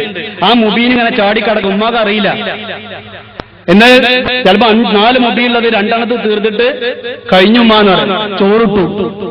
ഇന്ന് ഏതെങ്കിലും ഒരു ഉമ്മ, അപ്പൊ ഇവിടെ ഇത്രയും പെണ്ണുങ്ങളുണ്ടല്ലോ, വൈകുന്നേരം കുട്ടികൾ ഖുർആൻ ഓതാത്തതിന്റെ പേരിൽ ചോറ് കൊടുക്കാത്ത ഏതെങ്കിലും ഒരു ഉമ്മ എണീറ്റേക്കെന്ന് പറഞ്ഞാല് ആരെങ്കിലും എണീറ്റൊക്കെ അവിടെ ഉണ്ടാവും? ആർക്കെങ്കിലും അങ്ങനെ ഒരു പാരമ്പര്യം പരിയിലുണ്ടോ? കുട്ടികൾ ഖുർആൻ ഓതിയിട്ടില്ലെങ്കിൽ ചോറ് കിട്ടൂല എന്ന് പറയണേ കാരണം എന്താ? ഉമ്മ അങ്ങനെ പറഞ്ഞാലും എടുത്തുന്ന കുട്ടിയൊക്കെ അറിയും. കാരണം നമ്മളിന്ന് പണ്ടത്തെ അകലല്ലോ ഉമ്മയും മക്കളെന്നൊക്കെ പറഞ്ഞ. അതിന്റെ കാരണം എന്താണ്? കാരണം എന്താന്ന് ചോദിച്ചാൽ വൈകുന്നേരം ആയാല് കൂട്ടം നൊലോളി, ഒരുമിച്ചിരുന്ന് സീരിയല് കാണുക, സ്വകാര്യത എന്ന് പറഞ്ഞ ഒന്നില്ല അല്ലേ? ഉമ്മയും ബാപ്പി അനുഭവിക്കുന്ന അവരുടേതായ സ്വകാര്യ ലോകമൊന്നും മക്കളിൽ നിന്നും മഞ്ഞമായിട്ടൊരു ലോകം അവർക്കുണ്ടേന്ന് ഒന്നും അങ്ങനല്ല. ഇന്ന് ഉമ്മയും ബാപ്പി എങ്ങനെ ജീവിക്കുന്നുള്ള പ്രാക്ടിക്കല് കുട്ടി സ്ക്രീനിൽ കാണുകയാണ്. ഉമ്മയും ബാപ്പിയും ജമാഅത്തായിട്ട് കുട്ടീന്റെ കൂടിയുണ്ട്. പിന്നെ ഉളുപ്പ് നടത്താനല്ലോ. അതുകൊണ്ട് തന്നെ ഒളിമറിയില്ല പരിയില്. പറയുന്നത് അനുസരിക്കുന്നില്ല, പറയുന്നത് ഉൾക്കൊള്ളാൻ മക്കൾ തയ്യാറാകുന്നില്ല. അങ്ങനെ ഒരു ദീനീ ചുറ്റുപാട് പരിയിലില്ല. ഇതൊക്കെ നമുക്ക് വലിയ നഷ്ടങ്ങളാണ്. അതുകൊണ്ട് തന്നെ മലക്കുൽ മൗത്ത് ഇതെല്ലാം ആയിട്ടാ റൂഹുമായിട്ട് അങ്ങനെ ഖബറിൽ വന്ന് ചോദ്യോത്തരത്തിന്റെ സമയത്ത് എല്ലാം കൃത്യമായിട്ട് മറുപടി പറഞ്ഞു കഴിഞ്ഞാൽ മലായിക്കത്ത് പറയുമത്രേ, മണവാട്ടി ഉറങ്ങും പോലെ ഉറങ്ങിക്കോ, മണവാട്ടി ഉറങ്ങുന്നത് പോലെ ഖബറിൽ സുഖമായിട്ട് ഉറങ്ങിക്കോ. അവിടുന്ന് അങ്ങോട്ട് യൗമുൽ ഖിയാമത്ത് വരെ സുഖനിദ്രയാണ്. സുഖനിദ്ര. അതുകൊണ്ടാ സൂറത്ത് യാസീനിൽ പറഞ്ഞത് ഖാലൂ യാ വൈലനാ മൻ ബഅസനാ മിൻ മർഖദിനാ ഹാദാ മാ ബഅദർ റഹ്മാനു വസദഖൽ മുർസലൂൻ. യൗമുൽ ഖിയാമത്തിൽ ഖബറൊക്കെ പൊട്ടിയിട്ട് പുറത്തേക്ക് ആൾക്കാരാണ് വരുന്ന നേരത്ത് ആൾക്കാർ പറയാണ്, ആരാണ് ഞങ്ങളെ ഈ ഖബറിന് ഇത്രയും നല്ലൊരു ഉറക്കം എണീപ്പിച്ചത്? ഇതാരാ ആൾക്കാര്? സത്യവിശ്വാസികളായ മനുഷ്യർക്ക് ആ ഉറക്കിന്റെ സുഖം കിട്ടുള്ളൂ. അവരാണ് പറയുന്നത്, ആരാണ് സുഖമായിട്ട് ഞങ്ങൾ ഉറങ്ങിയെന്നല്ലോ, ആരാ ഞങ്ങൾ എണീപ്പിച്ചത്? അപ്പൊ ഈ ഖബറിലെ ബർസഖിയായ ജീവിതം എന്ന് പറഞ്ഞാൽ നമ്മുടെ ഈ ദുനിയാവിലെ ഒരു സ്വപ്നതുല്യമായ ഒരു ലോകമാണ്. സുഖമായ സ്വപ്നം കണ്ടുറങ്ങുന്നവനെ പോലെ നമുക്ക് നൗമത്തിൽ അറൂസ്, മണവാട്ടി ഉറങ്ങും പോലെ ഉറങ്ങിക്കോ. ചീത്ത മനുഷ്യനാണെങ്കിലോ ഓന്റെ ഉറക്കം അസ്വസ്ഥപൂർണമാണ്. അതിനാ ഉറക്കുന്ന രക്ഷപ്പെടുമ്പോ എന്തോ ഒരു ആശ്വാസം അല്ലേ? അങ്ങനത്തെ സ്വപ്നം ഉണ്ടല്ലോ. ഇപ്പൊ ഞാൻ തന്നെ കഴിഞ്ഞ നാളെ കോളേജ് അടക്കുന്നതിന്റെ ഒരു 1.5 മാസം മുമ്പ് ഞാനും മുസ്തഫ ഫാറൂഖി എന്നാണ്, ഞങ്ങളൊരു 10-20 കൊല്ലമായിട്ട് ഒരുമിച്ച് കഴിയുന്ന ആൾക്കാരാണ്. 20 വർഷത്തോളായി ഒരേ റൂമില്. അപ്പൊ ഞങ്ങൾക്ക് രണ്ടാക്കുള്ള ഒരു ദുശ്ശീലം എന്താന്ന് പറഞ്ഞാല് സുബ്ഹ് നിസ്കാരം കഴിഞ്ഞാൽ 2 റക്അത്ത് കടന്നുറങ്ങണം. അത് പണ്ടേ ശീലിച്ചതാണ്. അത് ഞങ്ങളെ ഗുരുവര്യനായ ജമാലുദ്ദീൻ ഫാറൂഖി പറഞ്ഞിട്ടുണ്ട്, റക്അത്താനി മിനൻ നൗമി ബഅദ സ്വലാത്തിൽ ഫജ്രി ഖൈറും മിനദ് ദുനിയ വമാ ഫീഹാ. 2 റക്അത്ത് ഉറങ്ങുക എന്നുള്ളത് ദുനിയാവിൽ ഏറ്റവും വിലപ്പെട്ടതാണ്. പക്ഷെ മൂപ്പര് ചിലപ്പോൾ നിർത്തിണ്ടാവും. ഞങ്ങൾ ഇന്നും ആ സുന്നത്ത് പിൻപറ്റുക. അപ്പൊ രാവിലെ ഇങ്ങനെ സുബ്ഹി കഴിഞ്ഞിട്ട് ഇങ്ങനെ ഉറങ്ങണ നേരത്തെ ഞാനൊരു ദുസ്വപ്നം കണ്ടു. എന്താ സ്വപ്നം എന്ന് വെച്ചാല്, എന്റെ നാട് ഒരു പുഴയുടെ തീരത്ത്, പുഴ എന്ന് പറഞ്ഞാല് 2 കൊല്ലം കൂടി നന്നായിട്ട് ഇനി ഒരു ഉരുള് പൊട്ടിയിട്ട് ഒരു വെള്ളം വന്നാൽ നമ്മളെ തറ വരെ അളകും. ആ കോലത്തില് പുഴന്റെ വക്കിലാണ് എന്റെ വീട്. അപ്പൊ എന്തോ ആ പേടിയുണ്ടോ എന്തോന്ന് അറിയില്ല, സ്വപ്നത്തിൽ അത് ചേർന്ന് വന്നിട്ട് ശക്തമായ ഒരു വെള്ളപ്പൊക്കം പുഴയിൽ ഉണ്ടാവുന്നതാണ് സ്വപ്നം. ആ വെള്ളം ഒന്നായിട്ട് അടിച്ചു കയറി എന്റെ വീടൊക്കെ പാടെ തകർന്നു. വീട് തകർന്ന് കുട്ടികളി മക്കളൊക്കെ വാരി ഓടുകയാണ്. ഓടുമ്പോ എന്റെ ഏറ്റവും ചെറിയ കുട്ടീനെ ഞാൻ കയ്യിലെടുത്തിട്ടുണ്ട്. എന്നിട്ട് ഞങ്ങളെ തൊട്ടപ്പുറത്തൊരു വലിയ കുന്നുണ്ട്, റബ്ബർ എസ്റ്റേറ്റ്. ഞാൻ നേരെ അങ്ങോട്ട് ലക്ഷ്യം വെച്ച് ഓടി കുറെ കഴിഞ്ഞിട്ട് ഞാൻ എന്റെ കയ്യിലുള്ള ഈ ചെറിയ കുട്ടിനെയും മാറോടെ ഇറക്കിപ്പൊടി തിരിഞ്ഞു നോക്കുമ്പോ അതിന് ഓന്റെ മേലുള്ള 3 കുട്ടികളും ഇല്ല, എന്റെ ഭാര്യയല്ല, പെങ്ങന്മാരില്ല, ആരുമില്ല, ഞാൻ ഒറ്റക്ക്. അങ്ങനെ ആകെ അസ്വസ്ഥമായിട്ട് എന്റെ മറ്റു കുട്ടികൾ എവിടെയാണ്, ഭാര്യ എവിടെയാണ്, പെങ്ങന്മാരെവിടെയാണ് എന്ന് ആലോചിച്ചിട്ട് ഇടങ്ങാറായിട്ട് ആ സ്വപ്നത്തില് ഞാൻ അനുഭവിക്കുന്ന ടെൻഷൻ എന്ന ഏറ്റവും ഉയർന്ന തോതിലാണ്. പക്ഷെ ഞാൻ കിടക്കുന്നത് വളരെ കൂളായിട്ടാണ്, ഒരു കുഴപ്പമില്ല, അങ്ങനെ സുഖമായിട്ട് കിടക്കുകയാണ്. 8:30 മണിയായപ്പോ മുസ്താലി വന്നിട്ട് ഒറ്റ അടിയാനെ, എന്താ എടീക്കണില്ല ചോദിച്ചിട്ട്. അപ്പൊ ഞാനെവിടെയാണ് കുട്ടികളെ കാണായിട്ട് ആകപ്പാടെ അതാപായിട്ട് എന്ത് ചെയ്യണം എന്നറിയാതെ ഇടങ്ങാറായി നിൽക്കുമ്പോഴാണ് ഈ അടി. ആ അടിയെന്നാണ് വളർന്നു കഴിഞ്ഞപ്പോൾ റാഹത്ത്. എന്താണ്? വെള്ളപ്പൊക്കം ഉണ്ടായിട്ടില്ല, എന്റെ കുട്ടികൾ പോയിട്ടില്ല, ഭാര്യ നഷ്ടപ്പെട്ടിട്ടില്ല, പെങ്ങന്മാർക്കൊന്നും പറ്റിയിട്ടില്ല. ഇതാണ് ഒരു സ്വപ്നതുല്യമായ ബർസഖിയായ കാലം. ഒന്നുകിൽ നമ്മൾ അങ്ങേ അറ്റം കഷ്ടപ്പാട് അനുഭവിക്കും, അല്ലെങ്കിലോ സുഖമായി ഉറങ്ങുന്നൊരവസ്ഥ ഉണ്ടാവും. ഇതാണ് ബർസഖിയായ കാലം. അത് നമുക്ക് ഒരിക്കലും സങ്കല്പിക്കാൻ കഴിയുന്നതല്ല. ആ കാലം കഴിഞ്ഞ് ഇസ്രാഫീൽ അലൈഹിസ്സലാത്തു വസ്സലാം സൂറിൽ അങ്ങ് ഊതിക്കഴിഞ്ഞാൽ അതോടുകൂടിയാണ് നമ്മൾ യൗമുൽ ഖിയാമത്ത്, അന്ത്യദിനം എന്നൊക്കെ പറയുന്ന ദിവസം വരുന്നത്. ആ ദിവസം അതിന്റെ ലക്ഷണങ്ങൾ കുറെ മുമ്പ് തുടങ്ങും. അന്ത്യദിനത്തിന്റെ ഇസ്രാഫീൽ അലൈഹിസ്സലാത്തു വസ്സലാം സൂറിൽ ഊതുന്നത് ആ അന്ത്യദിനം എന്ന് പറയുന്ന ആ ദിവസത്തിലാണ്. അതിന്റെ മുമ്പ് കുറെ ലക്ഷണങ്ങളുണ്ട്. എന്തൊക്കെ ലക്ഷണങ്ങളാണ്? ധാരാളം ഹദീസുകളുണ്ട്. സ്വഹീഹ് മുസ്ലിമിന്റെ അവസാനം കിതാബുൽ ഫിത്തൻ എന്നൊരു അധ്യായം തന്നെ ഉണ്ട്. അതിൽ 100 കണക്കിന് ലക്ഷണങ്ങൾ പറയുന്നുണ്ട്. പൊതുമുതൽ റോള് ചെയ്യുന്ന കാലഘട്ടം വരിക. വൽ അമാനത്തു മഗ്നമ, വിശ്വസിച്ച് ഏൽപ്പിച്ച സ്വത്ത് സ്വന്തം സ്വത്ത് പോലെ ഉപയോഗിക്കുക. വതുഉല്ലിമ ലിഗൈരിദ്ദീൻ, മതത്തിനല്ലാതെ മതം പഠിക്കുന്ന കാലഘട്ടം വരിക. വഅതാ അർറജുലു ഇംറാത്ത, ഭാര്യയെ അനുസരിക്കുകയും ബാപ്പാനെ തള്ളിപ്പറയുകയും ചെയ്യുക. ഉമ്മാനോട് നെറികേട് കാണിക്കുകയും ഭാര്യയോട് പ്രിയം വെക്കുകയും ചെയ്യുക. വളഹറത്തിൽ അസ്വാത്ത് ഫിൽ മസാജിദി, പള്ളികളിൽ കോലാഹലങ്ങൾ ഉണ്ടാവുക. ഇതിൽ പേരാ നമുക്ക് പരിചയമില്ലാത്ത ഇപ്പൊ ഈ പറഞ്ഞതില് പൊതുമുതൽ തിരിമറി ചെയ്യാ, അതിന് നമുക്ക് വേറെ എവിടെങ്കിലും പോണോ? ഞാൻ തിരുത്തിയാണ്ട് നല്ല നമ്മളെ ഈ പരിസരത്തുള്ള വല്ല മഹല്ലുകളും കമ്മിറ്റികള്, ട്രസ്റ്റുകള്, സെന്ററുകള്, സൊസൈറ്റികൾ, ഇതൊക്കെ ഒന്ന് പഠിച്ചാൽ മതി. മീറ്റിംഗ് കൂടിയിട്ട് നമുക്ക് എന്നാ വർക്കാണ് തുടങ്ങിയെന്നു. അതിനിപ്പോ നമ്മളെ കമ്മിറ്റിയിലൊന്നും ഇല്ലല്ലോ. അതെന്തേ? അത് സെക്രട്ടറി പെരപ്പണിക്ക് തൽക്കാലം ഒന്ന് തിരിച്ചിട്ട് അങ്ങനത്തെ എത്ര കമ്മിറ്റിക്കാരുണ്ട്? അല്ലെ പ്രസിഡന്റ് മകളെ കെട്ടിക്കാൻ വേണ്ടി എടുത്തതാ, 2 മാസം കഴിഞ്ഞിട്ട് തരാറിനിക്കണ്. ഇങ്ങനൊക്കെ സെക്രട്ടറിയും പ്രസിഡന്റും മാത്രം അറിയുന്ന സാമ്പത്തിക ഇടപാടുകൾ എത്ര നടക്കുന്നുണ്ട്? പൊതുമുതൽ തൊടുന്നതിന് യാതൊരു ഉൾപ്പുമില്ലാത്ത ഒരു ജനത യൗമുൽ ഖിയാമത്തിന്റെ തൊട്ടുമുമ്പ് വരുമെന്ന് റസൂലുള്ളാഹി സ്വല്ലല്ലാഹു അലൈഹി വസല്ലം. പൊതുമുതൽ തിരിമറി ചെയ്യുന്ന കാലഘട്ടം. പിന്നെന്താ പറഞ്ഞത്? വസ്സകാത്തു മഗ്റമ, സകാത്ത് മാത്രം അരിയറായി കിടക്കുക. ഇവിടെ ഇപ്പൊ ഈ കൂടിയ ആളുകളിൽ നിസ്കാരാർക്കേലും കുടിശ്ശികണ്ടോ? 10 ദിവസത്തെ നിസ്കാരിക്ക് കുടിശ്ശികണ്ട അരിയറുണ്ട്? ആരെങ്കിലും ഉണ്ടോ? ഇല്ല. കൃത്യമായിട്ട് നിസ്കരിക്കും. എന്നാ എത്ര കൊല്ലത്തെ സക്കാത്ത് അരിയറുണ്ടാവും? അതിപ്പോ കണക്കൂട്ട് തന്നെ വേണം അല്ലേ? അത് കൃത്യമായി കൊടുക്കുന്ന ആൾക്കാരില്ല. ഇതാ റസൂലുള്ള പറഞ്ഞത്. റസൂലുള്ളാന്റെ കാലത്ത് സക്കാത്തും കുടിശ്ശിക ഉണ്ടാവൂല, നിസ്കാരം കുടിശ്ശിക ഉണ്ടാവൂല. ഇന്ന് നിസ്കാരം കുടിശ്ശികല്ല, പക്ഷെ എന്താണ്? സക്കാത്ത് ഇഷ്ടം പോലെ കുടിശ്ശികണ്ട്. പിന്നെ റസൂലുള്ള പറഞ്ഞ എന്താണ്?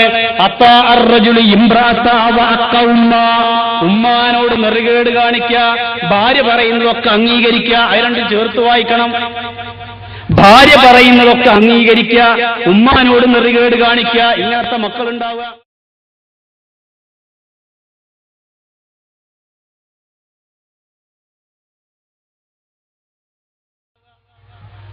ഞങ്ങളുടെ കോളേജിന്റെ അടുത്തുണ്ടൊരു വൃദ്ധസദനം, കോടമ്പുഴ മേഴ്സി ഹോം, ദയാഭവനം. ആ മേഴ്സി ഹോമില് 2-3 ആഴ്ച കൂടുമ്പോഴൊക്കെ ഒരിക്കൽ സന്ദർശിക്കാൻ വേണ്ടി പോകും. മുസ്തഫ ഫാറൂഖ് ഉണ്ടാവും കൂടെ. ഞങ്ങൾ ഒരിക്കൽ ചെന്നപ്പോ ആ മേഴ്സി ഹോമിലുണ്ട് ഒരു സ്ത്രീ, 10-60 വയസ്സായ മുസ്ലിം സ്ത്രീ. ഞങ്ങൾ രണ്ടാളും ഇങ്ങനെ ചെന്നപ്പോ തന്നെ ദൂരന്ന് 36 ഇങ്ങനെ കുമ്പിട്ടെടുക്കാനെ കയ്യൊക്കെ വെച്ചിട്ട് അസ്സലാമു അലൈക്കും എന്നാണ്. നമ്മളെ കൗമല്ലേന്ന് അതിന്റെ അർത്ഥം. കാരണം അവിടുക്കാരും ചെല്ലലില്ല, അന്വേഷിക്കലുമില്ല. ഞങ്ങൾ വലൈക്കും മുസ്ലാം തന്നെ കേറി 36 ഞങ്ങളെ ഇരുത്തിയിട്ട് വർത്താനം തുടങ്ങിയിട്ട് പറഞ്ഞ, മക്കളെ മൂരിയാട് എന്ന് പറഞ്ഞ സ്ഥലത്തുള്ളതാണ് ഞാൻ. എന്റെ മകനും ആ ടൈപ്പ് ഒരു സാധനം തന്നെയാണ്, തനി മൂരിയ. അതുകൊണ്ട് ഈ അവസ്ഥയിൽ ഞാൻ എത്തിയത്. എന്നിട്ട് ആ ഉമ്മ അനുഭവം പറയാം. എന്താണോ? ആ ഒരു മോന് എത്ര സ്നേഹത്തിലാണ് കുട്ടികളെ വളർത്തുക. അങ്ങനെ വളർത്തി വലുതാക്കി ഓനെ കല്യാണം കഴിപ്പിച്ചു. കല്യാണം കഴിച്ചപ്പോഴും നല്ല രൂപത്തിലായിരുന്നു. ഉമ്മാനെ ഒഴിവാക്കിയിട്ടൊരു അങ്ങനെ ഭാര്യയോടൊരു അമിത സ്നേഹം ഒന്നും ഓൻ കാണിച്ചിട്ടില്ല. പക്ഷെ കഷ്ടകാരെന്ന് പറയണ്ടേ, ഓളെ പെരക്കാരോനെ ഗൾഫിൽ കൊണ്ടുപോയി. അതോട് കൂടിയിട്ടാണ് പ്രശ്നം തുടങ്ങുന്നത്. ഓളെ പെരക്കാരോനെ ഗൾഫിൽ കൊണ്ടുപോയി. അവിടെ ചെന്ന ഉടനൊക്കെ എന്ത് ചെയ്യും? 2 ആകും കത്തെഴുതും. ഉമ്മാക്കൊരു കത്തും ഓക്കൊരു കത്തും. ഓളെ കത്തിലുണ്ടാവും ഉമ്മാന്റെ കാര്യം നല്ലോണം നോക്കണം, ഉമ്മാക്ക് ദശമൂലാരിഷ്ടം മുടങ്ങാതെ വാങ്ങിക്കൊടുക്കണം, കൊട്ടൻ ചൊക്കാതി കോയമ്പിട്ടിട്ട് കാലൊക്കെ ഒന്ന് ഉഴിഞ്ഞു കൊടുക്കണം എന്നിങ്ങനെ കത്തിൽ മുടങ്ങാതെ വന്നിരുന്നു. പിന്നെ കുറെ കഴിഞ്ഞപ്പോ ദശമൂലാരിഷ്ടം അതിന് പോയി, കൊട്ടൻ ചുക്കാതി മാത്രമായി. കുറെ കഴിഞ്ഞപ്പോ കൊട്ടൻ ചുക്കാതിയും പോയി, ഉമ്മ മാത്രമായി. കുറെ കഴിഞ്ഞപ്പോ ഉമ്മയും പോയി, പിന്നെ ഓള് മാത്രമായി. അങ്ങനെ ഓരോന്ന് പോയി അവസാനം പെണ്ണുങ്ങൾ മാത്രമായി. ഉമ്മ പുതിയാപ്പള ഈ കോലം, സ്വന്തം മകൻ ഈ കോലത്തിൽ പെരുമാറുമ്പോ പിന്നെ ഓളെ പറഞ്ഞിട്ട് കാര്യമുണ്ടോ? ഓളും ഭരണം തുടങ്ങി. ഉമ്മാക്ക് അവിടെ ഇരിക്കാൻ പാടില്ല, ഇവിടെ ഇരിക്കാൻ പാടില്ല, ഓളെ പേക്കാർ വന്നാൽ സിറ്റ് ഔട്ട് കാണാൻ പാടില്ല, വിദ്യാഭ്യാസമല്ല അതും പറയാൻ പാടില്ല. ചിലപ്പോ പ്രായമായ പെണ്ണുങ്ങളല്ലേ, ആ കുസാലം കണ്ട് എടുത്താന്നൊക്കെ പറയും കസേരക്ക്. അതൊന്നും ഇവക്ക് സഹിക്കൂല. അങ്ങനെ എന്ത് ചെയ്യും? അതൊന്നും സഹിക്കാൻ പറ്റാത്തതുകൊണ്ട് എന്ത് ചെയ്തു? ഉമ്മാനെ വരച്ച വരയിൽ നിർത്താൻ തുടങ്ങി മരുവള്. ഉമ്മ ഗതി കെട്ടു. ഭക്ഷണം തന്നെ വീട്ടിലെ മറ്റ് വളർത്തുമൃഗങ്ങൾക്ക് കൊടുക്കുന്ന മാതിരി കൊടുക്കാൻ തുടങ്ങി. ഗതി കെട്ടപ്പോ ഒരു പ്ലാസ്റ്റിക്കിന്റെ കീസൂട്ട് നേരെ കോഴിക്കോട് ടൗണിൽ വന്നു. ടൗണിൽ വന്നിട്ട് എങ്ങട്ടാണ് അന്തല്ലാതെ അങ്ങനെ നടക്കുകയാണ്. അപ്പൊ ഒരു ഓട്ടോറിക്ഷക്കാരൻ പറഞ്ഞു, ഇങ്ങനെ ഒരു സ്ഥലമുണ്ട് വല്യമ്മ, വേണേ നിങ്ങൾ അങ്ങോട്ട് പോയിക്കോളി, ഐറ്റങ്ങളൊന്ന് പോയിക്കോളും എന്ന് പറഞ്ഞു. അങ്ങനെ വന്നതാണ് മോനെ. 3 കൊല്ലമായി ഞാൻ ഇവിടെ. ഇപ്പൊ എനിക്ക് ചികിത്സക്ക് മുടക്കില്ല, ഭക്ഷണത്തിന് മുടക്കില്ല. തമാശ പറഞ്ഞ് ചിരിക്കാൻ എന്നെ പോലത്തെ കുറെ സമാന ദുഃഖിതരായ ആളുകൾ എന്റെ കൂടെ ഉണ്ട്. നിങ്ങൾ ആലോചിക്ക്, ഏത് വീട്ടിൽ നിന്നാണ് ഈ ഇറങ്ങുന്നത്? അൽ ജന്നത്തു തഹത്ത അഖ്ദാമിൽ ഉമ്മഹാത്ത്, മാതാക്കളുടെ കാലിനടിയിലാണ് സ്വർഗം എന്ന് പഠിപ്പിക്കപ്പെട്ട യുവ സമൂഹം. ആ സമൂഹത്തിന്റെ ഇടയിൽ നിന്ന് ഒരു മാതാവ് ഇതേപോലെ വൃദ്ധസദനത്തിൽ എത്തിപ്പെടുക. അതാണ് യൗമുൽ ഖിയാമത്തിന്റെ ലക്ഷണം. പിന്നെന്താ പറഞ്ഞത്? സുഹൃത്തുക്കളോട് ഇഷ്ടം കൂടാ, വാപ്പാനോട് ഇഷ്ടമല്ല. വലഹറത്തിൽ അസ്വാത്തു ഫിൽ മസാജിദി, പള്ളികളിൽ കോലാഹലങ്ങൾ ഉണ്ടാവുക. കച്ചറല്ലാത്ത പള്ളിയാണെന്ന് നമ്മളെ തഴവ ഉസ്താദ് പറഞ്ഞില്ലേ, ജുമുഅയ്ക്ക് ശേഷം ഇന്ന് പള്ളികൾ അധികവും സമക്കിന്റെ മാർക്കറ്റാണു കേട്ടാൽ ബഹളവും. ജുമുഅ കഴിഞ്ഞാൽ പിന്നെ പള്ളി സമക്കിന്റെ മാർക്കറ്റാണ്, മീൻചന്തയാണ്. ഇന്ന് പള്ളിന്റെ അവസ്ഥ തന്നെ. പണ്ടൊക്കെ പള്ളിക്കൊക്കെ വരാൻ സമാധാനത്തോടു കൂടി ദുആ ചെയ്യാൻ, അള്ളാഹ്ക്ക് ഇബാദത്ത് ചെയ്യാനാണ്. ഇന്നോ അതിന് കൂടുവോ? വന്നിരിക്കുമ്പോ ഇതിന് ഓരോന്ന് തുറച്ചു നോക്കാൻ തുടങ്ങി. എങ്ങനെ ഇവിടെ എത്തിയത് അല്ലെ? അവിടുന്ന് ഇങ്ങോട്ടും തുറച്ചു നോക്കും. പിന്നെ കൈ കെട്ടിയത് എവിടെയാണ്? സെന്റിമീറ്റർ അങ്ങോട്ടാണോ ഇങ്ങോട്ടാണോ? നിസ്കരിക്കുമ്പോ വിരല് ബട്ടൻ കറക്കുന്നുണ്ടോ അല്ലേ? സുജൂദ് പോകുമ്പോ മാവ് കുഴക്കുണ്ടോ അതാ മാവ് ആട്ടുകയാണോ? എന്തൊക്കെ നോക്കുകയാണ്. ആൾക്കാർക്ക് എന്ത് സമാധാനമുള്ളത് പള്ളിയില്? പള്ളിക്ക് ഒരു സുരക്ഷിതത്വമല്ല, ഒരു നിർഭയത്വമല്ല. ഇങ്ങനെ വെറും കച്ചറന്റെ കേന്ദ്രമായി. വെള്ളിയാഴ്ച മാത്രമാണ് സെക്രട്ടറി പള്ളിയിൽ വരിക, പ്രസിഡന്റ് പള്ളിയിൽ വരിക, ട്രഷറർ പള്ളിയിൽ വരിക. അന്നെന്തെയും സെക്രട്ടറി പ്രസിഡന്റിനെ പിടിച്ച് ഹൗലത്തിടും, ട്രഷറർ വന്നിട്ട് ഹൗലിൽ നിന്ന് എടുത്ത് പുറത്തേക്ക് തന്നെ വെക്കും. ഇങ്ങനൊക്കെ എന്തെല്ലാം കച്ചറയാണ് പള്ളിന്റെ ഉള്ളിൽ നടക്കുന്നത്. വലഹറത്തിൽ അസ്വാത്തു ഫിൽ മസാജിദി, പള്ളികളിൽ കോലാഹലങ്ങൾ ഉണ്ടാവുന്ന കാലഘട്ടം റസൂലുള്ളാഹി പറഞ്ഞു. പിന്നെ പ്രവാചകൻ പറഞ്ഞു, വകാന സഈമുൽ ഖൗമി അർദലുഹും, ഒരു ജനതയിൽ അവരിൽ ഏറ്റവും വൃത്തികെട്ടവൻ നേതാവായി വരുന്ന കാലഘട്ടം. ഇപ്പൊ നമ്മളൊരു കമ്മിറ്റി ഉണ്ടാക്കുകയാണ്. നമ്മളെന്താ പറയാ, നമ്മക്ക് ആ മേമാക്കണ്ടല്ലോ മൂപ്പരെ ഒഴിവായിക്കൂടട്ടോ. അതെന്തേ? മൂപ്പരെ ഒഴിവാക്കിയാൽ പിന്നെ അയാളെ പിത്തന കൊണ്ട് നമുക്കൊന്നും നടത്താൻ പറ്റൂല. അതുകൊണ്ട് അയാളെ പിടിച്ച് കാര്യപ്പെട്ട എന്തെങ്കിലും സ്ഥാനം കൊടുക്കണം. ഇതാ റസൂലുള്ളാഹി പറഞ്ഞത്, വകാന സഈമുൽ ഖൗമി അർദലുഹും, ഏറ്റവും വൃത്തികെട്ടവനാരോ അവൻ നേതാവായി വരും. കാരണം നേതാവാക്കല്ല നിവൃത്തിയില്ല. അങ്ങനത്തെ ഒരു കാലഘട്ടം വരും യൗമുൽ ഖിയാമത്തിന്റെ തൊട്ടു മുമ്പ്. പിന്നെ പ്രവാചകൻ പറഞ്ഞെന്താണ്? മാറാവ്യാധികൾ വരും. ശാസ്ത്രത്തിന് പിടികിട്ടാത്ത എന്റെ കുട്ടിയുടെ കാര്യം ഞാൻ പറഞ്ഞില്ലേ, 1 മാസവും 5 ദിവസവും കഴിഞ്ഞിട്ട് തിരിച്ചു കിട്ടിയത് ഒരു മനോഹരമായ പേര്. അല്ലാതെ ഒന്നും നേടാൻ കഴിഞ്ഞ ഇതേപോലെ ധാരാളം രോഗങ്ങള്. എന്തെല്ലാം സർവ സിനിമക്ക് പേരുണ്ടായാണ് പനിക്ക് പേരുന്നത്.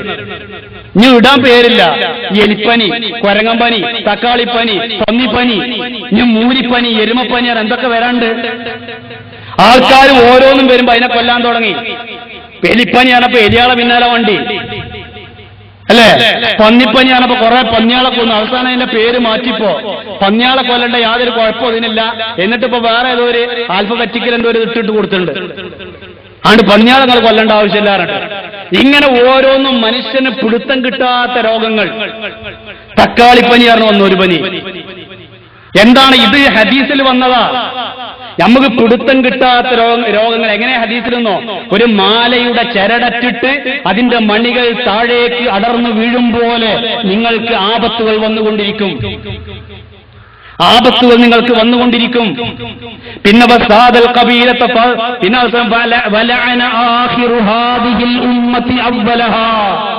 ഈ സമുദായത്തിന്റെ അവസാനത്തിലുള്ള ആളുകൾ ഇതിന്റെ പഴയ ആളുകളോട് യാതൊരു സ്നേഹമില്ലാത്ത ആളുകളായി മാറും. അതെന്താ? സഹാബത്ത്, താബഈങ്ങൾ, തബഉ താബഈങ്ങൾ, മദ്ഹബിന്റെ ഇമാമിയങ്ങൾ, ഇവരൊക്കെ പഴയ ആളുകളാണ്. അവരോട് യാതൊരു ബഹുമാനവുമില്ലാത്ത ഇളം തലമുറ വരിക. നിങ്ങൾ വെള്ളിയാഴ്ച കണ്ടല്ലേ നിങ്ങള് ജീൻസൊക്കെ ഇട്ടിട്ട് വല്ല ഊർച്ചാത്മകാരനായി മിമ്പർമകാരന കുട്ടികളെ മിമ്പർമന കാര്യമൊക്കെ പറയും. അബൂബക്കറും ഉമറും ഉസ്മാനും അലിയും ഇവിടെ എന്താണ് പറഞ്ഞിരിക്കുന്നത്? ഒക്കെപ്പാടെ കേട്ടതൊന്നും അവന്റെ മൂത്താപ്പാന്റെ മക്കളാണ്. ആ ഗോളത്തിലാ കുത്തു പറയാ. അപ്പൊ ഇങ്ങനത്തെ ഒരു സമൂഹം ഉണ്ടാവുന്ന റസൂലുള്ളാഹി പറഞ്ഞതാ. ആയിഷാക്ക് ഈ അഭിപ്രായമല്ല, സഫ്സാക്ക് ഈ അഭിപ്രായമല്ല, ഒക്കെ അവന്റെ പെങ്ങന്മാരാ. അലവി മൗലവി, എടവണ്ണയിൽ അലവി മൗലവി പള്ളിയിൽ കുത്തിറക്കുമ്പോൾ വെള്ളിയാഴ്ച ദിവസം ഇതേപോലത്തെ ഒരു കുത്തുബ കേട്ടു. ആയിഷ പറഞ്ഞിട്ടുണ്ട് പറഞ്ഞിട്ട് അതിൽ മൂപ്പര് കുത്തുബ കഴിഞ്ഞ് ഇറങ്ങിയിട്ട് ഖത്തീബിനോട് പറഞ്ഞല്ലോ, അനക്ക് പിന്നെ ആയിഷാന്റെ കൂടെ റളിയല്ലാഹു അൻഹാന്ന് ചേർക്കാൻ വലിയ ബുദ്ധിമുട്ടാണെങ്കിൽ ആയിഷാത്താന്നെങ്കിലും പറഞ്ഞോണ്ടി അടുത്ത വെള്ളിയാഴ്ച മുതൽ പറഞ്ഞല്ലോ. ചെറിയ മുണ്ട് അബ്ദുൾ റസാഖ് മൗലവി അത് മനോഹരമായി കവിതയാക്കിയിട്ടുണ്ട്. ആയിഷക്കൊപ്പം റളിയല്ലാഹു മനസ്സില്ലേ, ആയിഷാത്തെങ്കിലും ആകട്ടെ വയസ്സില്ലേ. ആയിഷക്കൊപ്പം റളിയല്ലാഹു മനസ്സില്ലെങ്കിൽ ആയിഷാത്താണെങ്കിലും വിളിക്ക്, പ്രായമല്ല എന്നെക്കാളും. ഇത് നമ്മളെ ഇളം തലമുറക്ക് പറഞ്ഞു കൊടുക്കേണ്ട ഒരു അവസ്ഥയാണ്. അപ്പൊ സഹാബത്തിനെ ബഹുമാനിക്കാത്ത ചില ആൾക്കാർ ഈ ഹദീസ് കൊണ്ടുപോയിട്ട് എന്താ പറയണോ, ഈ ഹദീസ് വ്യാഖ്യാനം തൊട്ടടുത്തൊരു 5 കൊല്ലത്തിനൊക്കെ അങ്ങോട്ട് കൊണ്ടുപോകും. വാഹയോട് ബഹുമാനല്ല, ഇന്ന നേതാവിനോട് ബഹുമാനല്ല, അതല്ല കൂട്ടരെ ഇതിന്റെ വ്യാഖ്യാനം. സ്വഹാബത്തിനെയും താബിഈങ്ങളെയും സ്നേഹിക്കാത്തൊരു ഇളം തലമുറ വരും. അതാണ് വലഅന ആഖിറു ഹാദിഹിൽ ഉമ്മത്തി അവ്വലഹാ. അത് നമ്മൾ കണ്ടുകൊണ്ടിരിക്കുകയാണ്. സഹാബാക്കളിൽ പലരെയും എതിർക്കുന്ന ആളുകൾ, സഹാബാക്കളിൽ പല ആളുകളെയും ഹദീസുകൾ സ്വീകരിക്കാത്ത ആളുകൾ. സഹാബാക്കൾ ആരാ? റളിയല്ലാഹു അൻഹും വറളു അൻഹു ദാലിക ലിമൻ ഖശിയ റബ്ബ. അല്ലാഹു ഇഷ്ടപ്പെട്ടവരാണ്, അല്ലാഹുവിന് അവരും ഇഷ്ടപ്പെട്ടവരാണ്. ബഹുമാനനായ കെ പി മുഹമ്മദ് മൗലവി ജീവിച്ചിരുന്ന കാലത്ത് അദ്ദേഹത്തിന്റെ കൂടെ ജാമിയ സലഫിയിൽ കുറെ കാലം സേവനമനുഷ്ഠിക്കാൻ കഴിഞ്ഞ ഒരു വ്യക്തി എന്ന നിലയ്ക്ക് ഞാൻ വളരെ ഭാഗ്യവാനാണ്. അദ്ദേഹം ആ കാലത്ത് പല കത്തെഴുതാൻ വേണ്ടിയിട്ടും എന്നെ വിളിക്കും.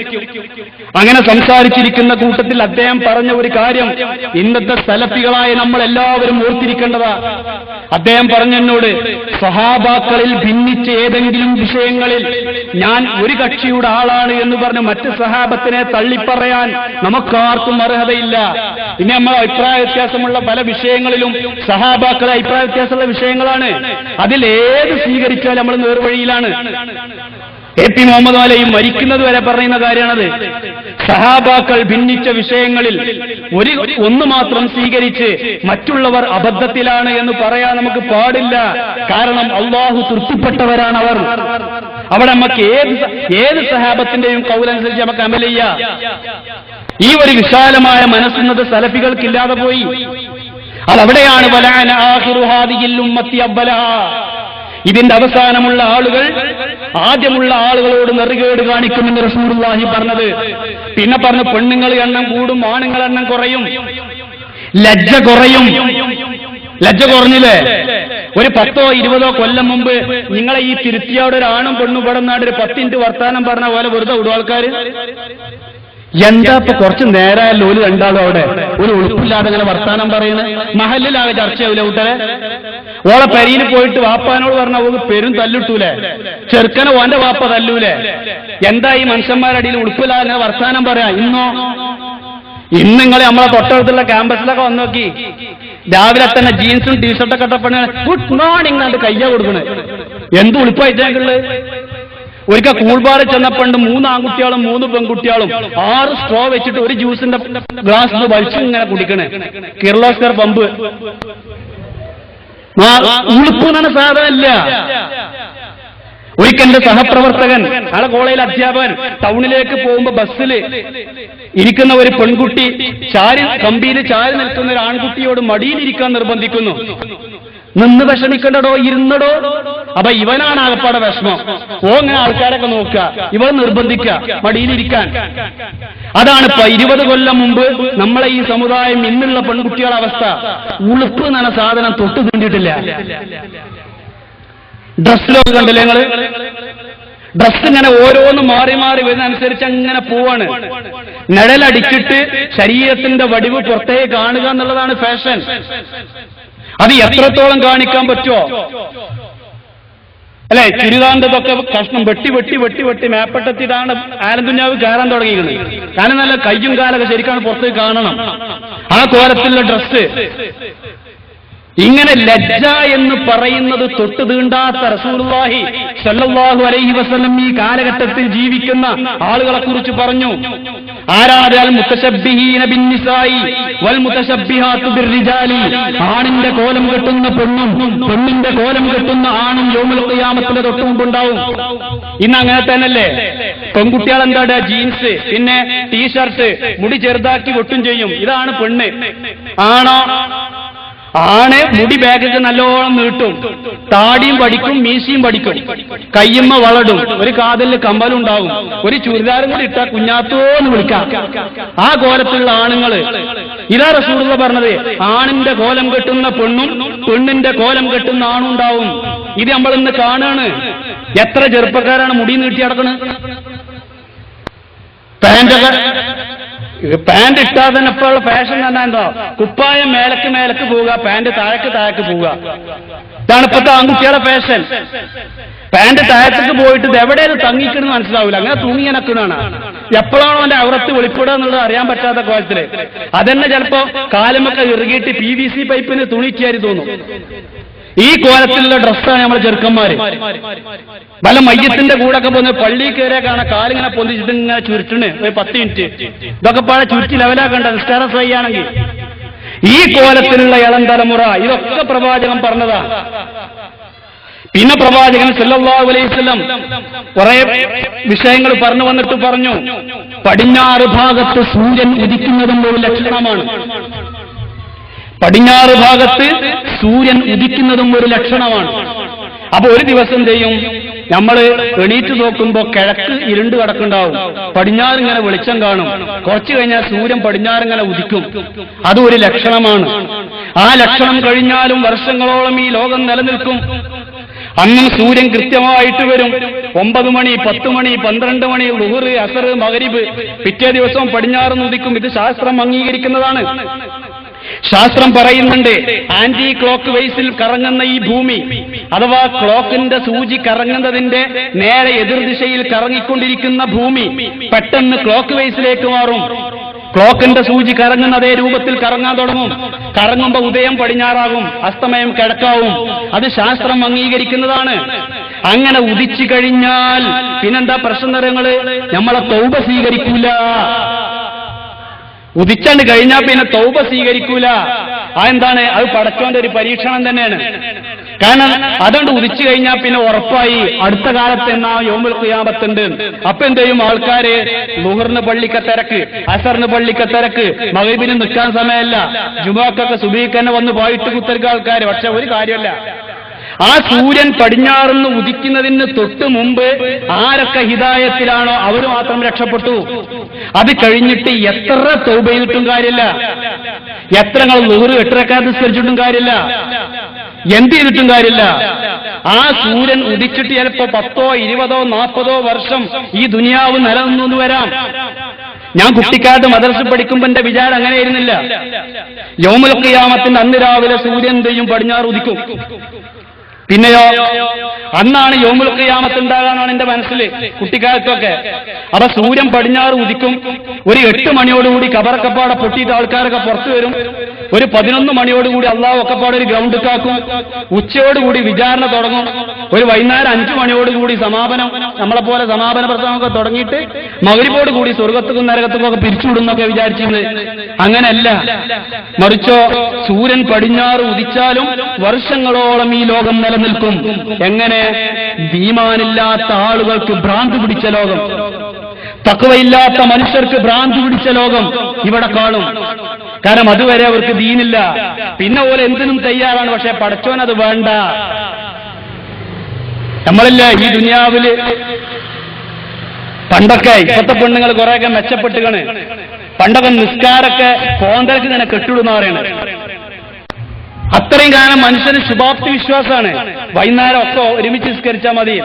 സുബഹിനൊരു കെട്ട് കോന്തലക്ക്, ളുഹറിനൊരു കെട്ട്, അസറിനൊരു കെട്ട്, മഗ്രിബിനൊരു കെട്ട്. എന്നിട്ട് വൈകുന്നേരത്ത് ഇങ്ങനെ എണ്ണി വെക്കുന്നതാണ് എത്ര കെട്ടുണ്ട്.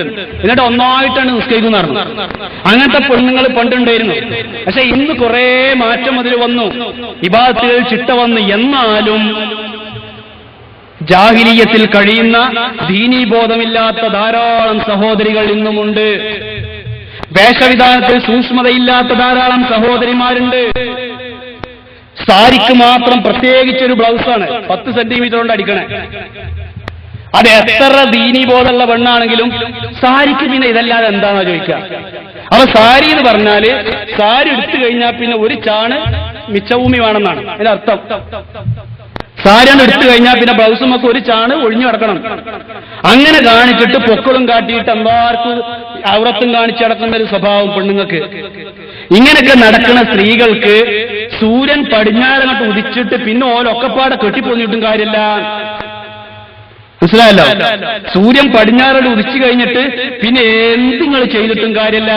അതുകൊണ്ട് നമ്മളെ മരണം ഏത് നിമിഷം വന്നാലും ആ നിമിഷത്തിൽ സംതൃപ്തമായി ലോകത്തോട് യാത്ര പറയാൻ കഴിയുന്നൊരവസ്ഥ ഉണ്ടാകണം. അങ്ങനെ സഹോദരങ്ങളെ, യൗമുൽ ഖിയാമത്തിന്റെ തൊട്ടുമുമ്പുള്ള ലക്ഷണങ്ങളെല്ലാം പൂർത്തിയായി കഴിഞ്ഞാൽ ഈ ലോകം അവസാനിക്കും. ഈ ലോകം അവസാനിച്ചാൽ ഞാൻ പറഞ്ഞില്ലേ 2 തരക്കാര് ഖബറിൽ കിടക്കുന്നു. ഒന്ന് മലായിക്കത്തിനൗമത്തിൽ അറൂസ്, മണവാട്ടി ഉറങ്ങും പോലെ ഉറങ്ങിക്കോ എന്ന് പറഞ്ഞൊരു വിഭാഗം സജ്ജനങ്ങളായ മനുഷ്യർ. മറ്റേത് ദുർജനങ്ങളായ ആളുകൾ. അവരെല്ലാവരും ഹാജരാക്കപ്പെടുമ്പോഴോ എല്ലാവരെയും ഒരു ഗ്രൗണ്ടിൽ അങ്ങനെ ഒരുമിച്ച് നിർത്തിയിട്ട് പടച്ചോൻ പറയും, എവിടെയാണ് സംവിധാനം? അതിലൊക്കെ ഖുർആൻ വ്യാഖ്യാതാക്കൾ വ്യത്യസ്ത അഭിപ്രായങ്ങൾ പറഞ്ഞിട്ടുണ്ട്. ഈ ഭൂമി തന്നെ അതിന് സംവിധാനം ചെയ്യും. ഒരു കുന്നോ കുഴിയോ ഇല്ലാത്ത വിധം എല്ലാം നിരപ്പാക്കി അല്ലാഹു മാറ്റും. ഒരൊറ്റ മൈതാനമാക്കി ഈ ഭൂമിയെ മാറ്റും. അവിടെ കോടാനുകോടി മനുഷ്യരെ അല്ലാഹു ഒരുമിച്ച് നിർത്തും. എന്നിട്ട് അല്ലാഹുവിന്റെ ഒരൊറ്റ വിളിയ, കുറ്റവാളികളെ നിങ്ങൾ മാറി നിൽക്കിൻ. അള്ളാഹ്ക്ക് മെമ്പർഷിപ്പ് വേണ്ട, അള്ളാഹ്ക്ക് ലെറ്റർ ഹെഡ് വേണ്ട, അള്ളാഹ്ക്ക് സീല് വേണ്ട, അള്ളാഹ്ക്ക് നിങ്ങൾ അംഗത്വം വേണ്ട, ഒന്നും വേണ്ട. അള്ളാഹ് എന്താ പറഞ്ഞ, തമ്മാടികളെ മാറി നിൽക്കുക. അത് ആരുണ്ടാവുക?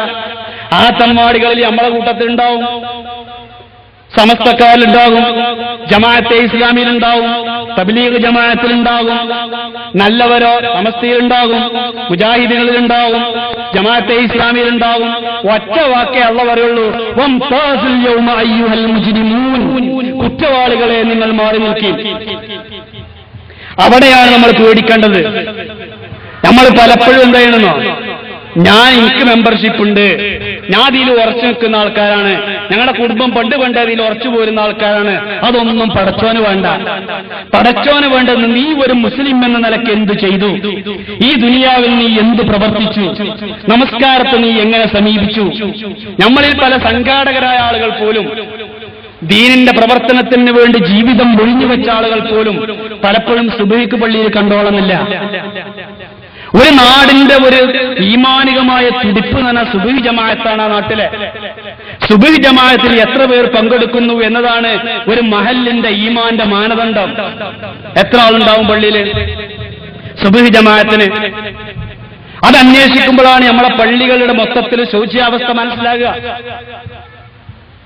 എന്റെ നാട്ടില് ഒരു പള്ളിയില് കുറെ കാലമായിട്ട് ബാങ്ക് കൊടുത്ത ഒരാള്, അയാളിങ്ങനെ മഗ്രിബിന് നല്ല മനുഷ്യന്മാരുണ്ടാവും, പള്ളിക്ക് ഇശാവിനും ഉണ്ടാവും, പക്ഷെ സുബഹിക്ക് ഒരു മനുഷ്യൻ ഉണ്ടാവില്ല. ആകെ 3-4 ആൾക്കാർ. പള്ളിന്റെ തൊട്ടടുത്ത് കൈകൊണ്ടും കാലുകൊണ്ടും വയ്യാത്ത ഒരാളുണ്ട്, അയാൾ വരും. പിന്നെ ഒരു വയസ്സായ ഒരു വേറെ കാക്ക വരാണ്ട്, പിന്നെ കുറച്ച് മന്ദബുദ്ധിയായ ഒരാൾ അങ്ങേപ്പുറത്തുണ്ട്. അങ്ങനെ 2-3 ആൾക്കാരുണ്ടാവുള്ളൂ. കുറച്ച് ബുദ്ധിയുള്ള ആരും ആ ഭാഗത്തേക്ക് വരലില്ല. അങ്ങനെ ഇയാൾ കുറെ കാലം ആ പള്ളിക്ക് ബാങ്ക് കൊടുത്തിട്ട് ഒരു ദിവസം മൂപ്പര് സുബഹിക്ക് ബാങ്ക് കൊടുത്തപ്പോ ഇതാണ്ട് കേട്ടി ആൾക്കാരൊക്കെ പാടെ ബേജാറായി. ബാങ്ക് കൊടുക്കുന്ന നേരത്തെന്താ ഉസ്താദിനെ പാമ്പെന്തേലും കടിച്ചോ, എന്താ ഇപ്പൊ ഈ ഒച്ചക്ക് കാരണം എന്ന് വിചാരിച്ചിട്ട് മഹലിൽ ആൾക്കാർ മുഴുവൻ മണ്ടി എന്ന് പറഞ്ഞു. പള്ളിക്ക് പെരും തിരക്ക്, ജനങ്ങളൊന്നായിട്ടാണ് വന്നു. അതിൽ മൂപ്പര് പറഞ്ഞു, നിങ്ങൾ ഏതായാലും എല്ലാവരും എത്തി, എന്തേ ഉസ്താദെ പറ്റി വെച്ചു, ആക്കെ ഞാൻ പറഞ്ഞുതരാ, നിങ്ങളൊക്കെ ഒതുർക്കിന്ന് പറഞ്ഞു. എല്ലാവരും പൊതുത്തൊരു 10-12 സെഫുള്ള വലിയ ജമാഅത്ത് നടന്നിട്ട് മൂപ്പര് പറഞ്ഞു, 10-12 കൊല്ലായി ഞാൻ ഇവിടെ മുഅദ്ദിനായിട്ട് നിങ്ങളെ നാട്ടിൽ ബാങ്ക് കൊടുക്കുകയാണ്. റസൂലുള്ള പഠിപ്പിച്ചെന്ന ബാങ്കാണ് അത്രയും കൊടുത്തത്, പക്ഷെ നിങ്ങൾ ആരും വന്നില്ല. ഇന്ന് എന്റെ സ്പെഷ്യൽ ബാങ്ക് ഒന്ന് കൊടുത്തു നോക്കിയാണ്ട്, അതുകൊണ്ട് നിങ്ങളൊക്കെ ഏതായാലും എത്തിയാലോ, ഒരു ജമാഅത്തേൽ നിങ്ങൾ കിട്ടിയാലോ. അപ്പം മനസ്സ് വെച്ചാൽ ഇത്രയും ആൾക്കാർ സുബഹിക്ക് ഇവിടെ ഉണ്ടാവും എന്ന് എനിക്ക് മനസ്സിലായി, നിങ്ങൾ പോയിക്കോളിയ. ഇതാണ് നമ്മളെ നാടിന്റെ അധികം അവസ്ഥയും. ഇപ്പൊ എന്റെ നാട്ടിലൊക്കെ നല്ല സുബഹിക്ക് ബാങ്ക് കൊടുത്തിട്ടില്ലെങ്കിൽ അവിടുത്തെ ടാപ്പിങ്ങാണ് പരാതിക്കാർ. ഞങ്ങളൊക്കെ വിളിക്കും, ഉസ്മാനെ, ഷംസ്, ഞങ്ങൾ 2-3 ആൾക്കാരെ പ്രവർത്തകര്, എന്താ നിങ്ങൾ മൗലിയാർക്ക് ശമ്പളം കൊടുക്കണമെന്നില്ലേ, ബാങ്ക് കൊടുക്കണ ആൾക്കെന്താ ചെലവ് കൊടുക്കലൊന്നുമില്ലേ, ഇന്നലെ ഇന്നൊന്നും ബാങ്ക് പുറത്തേക്ക് ഇടില്ലല്ലോ. അതെന്തേ? 2 ദിവസത്തെ ടാപ്പിങ്ങാ മുടങ്ങിയേ, ചില്ലറ കാര്യ. 2 ദിവസത്തെ ടാപ്പിങ്ങാ മുടങ്ങിയത് ബാങ്ക് കൊടുക്കാത്തോണ്ടേ. അപ്പൊ ഈ ബാങ്ക് കേട്ടാലാണ് ടാപ്പിങ്ങിന് എണീറ്റ് പോവുക. ബാങ്ക് ഒരു അലാറം പറഞ്ഞാല് ഞങ്ങൾ ശമ്പളം കൊടുത്ത് നിർത്തിയ സാധന, ജീവുള്ള അലാറം. അത് അടിച്ചാൽ മൂപ്പര് പണിക്ക് പോവുക, അല്ലെങ്കിൽ മൂപ്പര് പണിക്കും പോവില്ല. ഈ കോലത്തിൽ എത്രയോ ആൾക്കാര്. എടക്കര ഭാഗത്ത് റാവുത്തര്, ഞാനവിടെ പള്ളിക്ക് കുറച്ച് നേരണ്ടായിരുന്നു.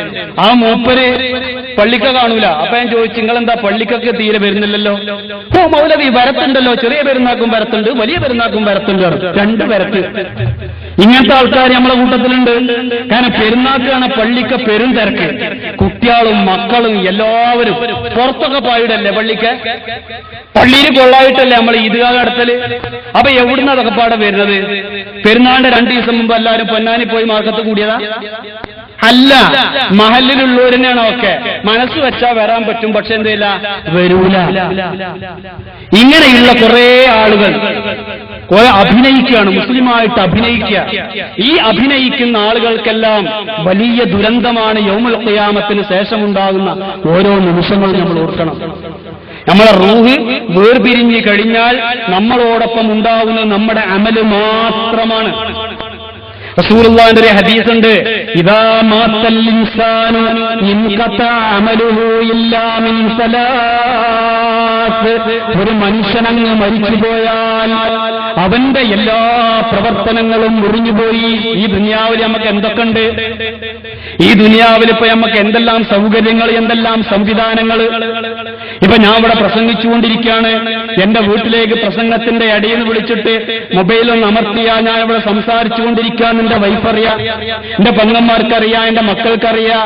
ഞാൻ നാളെ ഇന്ന സമയത്ത് വരാം, എല്ലാ സൗകര്യങ്ങളും നമുക്കായി.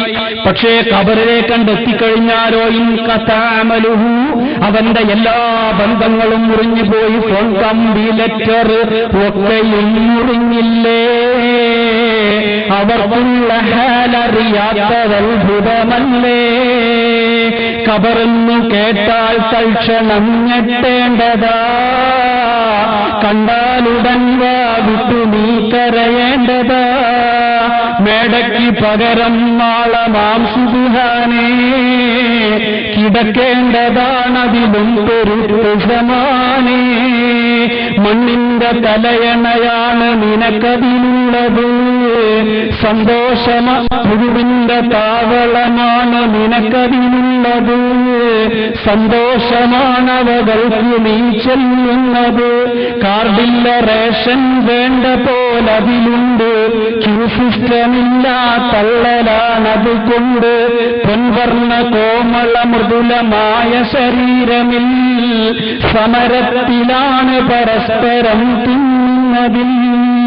നമ്മളെ കൂട്ടത്തിൽ നല്ല തടിച്ചു കൊടുത്ത ഒരാളെ ഖബറിലാണ് കിട്ടിയാൽ ഏറ്റവും സന്തോഷം ആർക്കാ? പുഴുക്കൾക്ക്. മെലിഞ്ഞൊട്ടിയ കൂലിപ്പണിക്കാരനൊക്കെ മെലിഞ്ഞൊട്ടിയ ഒരാൾ വന്നാലോ പുഴുക്കൾക്ക് അത്ര സന്തോഷമൊന്നുമില്ല. അതിന് എന്ത് കിട്ടാനാ? ഒരു 250 ഗ്രാം മസിലുണ്ട്, കുറച്ച് എല്ലുണ്ട്, അല്ലേ? ഇതല്ല, ആപ്പിളൊക്കെ തിന്നിട്ട് ഇങ്ങനെ നോക്കൂലേ രണ്ടെന്നൊക്കെ, അതൊക്കെ ആർക്കുള്ളതാ? ഒരു കോഴിമുട്ടൊക്കെ തിന്നിട്ട് ഇങ്ങനെ കണ്ണാടിയിലൊക്കെ നോക്കും, എങ്ങനെ ഉണ്ട് ഞാൻ? അതൊക്കെ നോക്കുന്ന ആൾക്കാർ ആർക്കുള്ളതാ?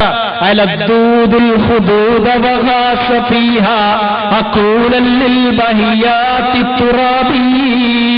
നിന്റെ സുന്ദരമായ കബിൾത്തടങ്ങളിലൂടെ പുഴുക്കൾ മേൽപോട്ട് വരും. ആ പുഴുക്കൾ ഊളിയിട്ട് താഴോട്ട് പോകും. അങ്ങനെ അവസാനം നീ മണൽത്തരികളായി മാറും.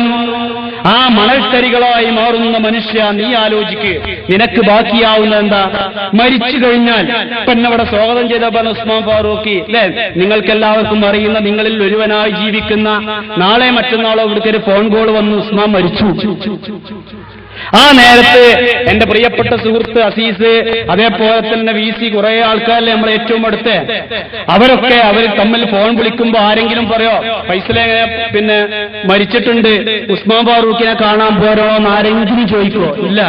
മയ്യത്ത് കാണാൻ പോകല്ലേ എന്ന് പറയാം. നമ്മളെ ടൈറ്റിൽ തന്നെ മാറി. ഉസ്മാൻ ഫാറൂഖി നമ്മളെ റൗളത്തിലെ ലെക്ചർ, അദ്ദേഹത്തെ കാണാൻ വേണ്ടി പോരണോ ഒന്നും ആരും ചോദിക്കൂല. അതൊക്കെ കഴിഞ്ഞു. ഇല്ലല്ലോ ദുനിയാവിൽ ഹബീബേ സീറ്റ്, പോയി കഴിഞ്ഞാൽ തമ്പുരാനെ കാറ്റ്. കാറ്റാണ് പോയാൽ പിന്നെ ഒരു സീറ്റില്ല. അതുവരെ ദുനിയാവിലൊക്കെ ഉണ്ട്, എല്ലാ സൗകര്യങ്ങളും ഉണ്ട്, ആദരവും ബഹുമാനവും ഒക്കെ കിട്ടും. പക്ഷെ മരിച്ചു കഴിഞ്ഞാൽ പിന്നെ എനിക്കെന്റെ അമല് മാത്രം. എന്റെ കുട്ടി, ഞാൻ പറഞ്ഞ എന്റെ 4 വയസ്സായ മോനെ ഇന്ന് ഞാൻ പോന്നപ്പോ എന്റെ കൂടെ പോരാൻ വേണ്ടിയിട്ട് 1.5 മണിക്കൂർ കരഞ്ഞു. കാരണം എന്താ? അവന് വേർപിരിഞ്ഞിക്കാൻ കഴിയില്ല. ഉമ്മ 2 മാസം പരിയില്ലെങ്കിലും ഉപ്പര് കുഴപ്പമില്ല. അത്രക്കും എന്നോട് ഒട്ടിച്ചേർന്ന് കഴിയുന്ന എന്റെ കുട്ടി രാത്രിയാണ് ആയിക്കഴിഞ്ഞാൽ ഒന്നെ കിട്ടണം. മേലെ കടന്നിട്ട് സുഖമായിട്ട് ഉറങ്ങും, അന്നംകൂല നേരം പൊഴുക്കും പോണരുമ്പോൾ അവിടെ തന്നെ ഉണ്ടാവും. അത്രക്കും ഒട്ടിച്ചേർന്ന് കഴിയുന്ന ആ കുട്ടി. പക്ഷേ ഞാൻ മരിക്കുന്ന വെള്ളത്തിനുകൊണ്ട് ഇങ്ങനെ മൂടിയിട്ടാല് ഞാൻ അത് പറയുമ്പോ അങ്ങനെ ആലോചിക്കും, എങ്ങനെ മൂപ്പർക്ക് മരിക്കാൻ ഇങ്ങനെ പറയാൻ തോന്നണേ. പെണ്ണുങ്ങൾക്കാണ് പ്രത്യേകിച്ച് ഉണ്ടാകുക. കാരണം അമ്മക്കത് ആലോചിച്ചൂടാ. മരിക്കാന്നുള്ളത് ചിന്തിച്ചുകൂടാ. 10 ആള് കൂടിയിട്ട് ലാ ഇലാഹ ഇല്ലല്ലാഹ് ഒരു കയ്യുകാലം പറക്കൂല. കാരണം എന്താ? അത് മരണത്തിന്റെ മുദ്രാവാക്യമാണ്. ഈ വ്യാജസിദ്ധന്മാരും മുഴുവനും നമ്മളെ പെണ്ണുങ്ങളെ വശീകരിക്കൽ എങ്ങനെ അറിയങ്ങള്? കുന്തിരിക്ക മണപ്പിച്ചിട്ടാണ്. കുന്തിരിക്ക മണപ്പിച്ചിട്ടാണ് സ്വാധീനിക്കുക. പുതപ്പ് തലയിൽ കൂടെ മുടിയിട്ട് കുന്തിരിക്കാൻ മണപ്പിച്ചാല് മരണത്തിന്റെ ഹാലിലേക്കാണ് പോവുകയാണ് പെണ്ണുങ്ങള്. പിന്നെ ഓലെ പിടുത്തം കിട്ടൂല. പിന്നെ അളകലും പറയലും കൂക്കലും മരണചിന്ത മാത്രമായി. ഞാൻ ഇപ്പൊ മുഹമ്മദ് ഹസൻ സാറോട് ചോദിച്ചിട്ടുണ്ടായി, എന്താണ് ഈ മണത്തിന് ഇത്രമാത്രം സ്വാധീനം മനസ്സിലുണ്ടാക്കാൻ പറ്റുമോ? 4 മണിക്ക് ശേഷമൊക്കെ പോയിട്ട് അദ്ദേഹത്തിന്റെ കൂടെ ഇരുന്ന് ഇങ്ങനെ കുറെ വർത്താനം പറയും, നല്ല രസമാണ്. ആ മൂപ്പരൊരിക്കൽ എന്നോട് പറഞ്ഞിട്ടുണ്ടായി, മണം, മനുഷ്യൻ അനുഭവിക്കുന്ന മണങ്ങൾ മനസ്സിനെ വല്ലാതെ സ്വാധീനിക്കും. അതാണ് ചന്ദനത്തിരി, കുന്തിരിക്കം, ഇതൊക്കെ മണപ്പിച്ചാലും മരണത്തിന്റെ ചിന്ത വരും. അപ്പൊ ഞാൻ ചോദിച്ചു, ചില ആൾക്കാർ അങ്ങനെ നോർമൽ അല്ലാതെ പോവല്ലോ. അപ്പൊ കുന്തിരിക്കം ഒരു പെണ്ണിനെ മണപ്പിച്ചാൽ ആളെപ്പാടെ ഹാലളകിയിട്ട് വേറെ ഒരു നോർമൽ അല്ലാതായി തീരും. ആ നേരത്തെ എന്താ ചെയ്യാൻ? അതിൽ മുപ്പര് പറഞ്ഞ അതിന് പണി ദുഷ്മന് എന്താണ് അതിന്റെ പണി എന്ന് പറഞ്ഞാല് കുന്തിരിക്കം മണപ്പിച്ചിട്ട് ഇവിടെ നോർമൽ അല്ലാതെ ആവണ നേരത്തെ ചിക്കൻ ബിരിയാണിയാണ് മണപ്പിച്ചാൽ മതിയാവും. അതേ പുറത്തിന്റെ ഉള്ളിൽ ചിക്കൻ ബിരിയാണി കൊണ്ടുപോയിട്ടാണ് വെച്ചാല് മരണത്തിന്റെ പരിയിൽ നിന്ന് നേരെ കല്യാണ പരിക്കാണ് ഷിഫ്റ്റ് ചെയ്യും. മരണ വീട്ടിൽ നിന്ന് നേരെ കല്യാണ പരിക്ക്, അതോടുകൂടി നോർമലാവും പറഞ്ഞു. ഇതാണ് നമ്മളെ പെണ്ണുങ്ങളെ അവസ്ഥ. അപ്പൊ ഈ മരണചിന്ത ഉണ്ടായിക്കൂടെ. അപ്പൊ ഞാൻ അങ്ങനെ പറയാം, ഞാൻ മരിക്കുക എന്റെ കുട്ടി എന്നൊക്കെ പറയുമ്പോ അങ്ങനെയൊക്കെ പറയണം കൂട്ടരെ, എന്നാലേ ഇടക്കൊക്കെ ഈ ബോധം ഉണ്ടാവുള്ളൂ. അങ്ങനെ മരിച്ചു കഴിഞ്ഞാല് എന്റെ പൊന്നുമോൻ മാറി നിൽക്കും.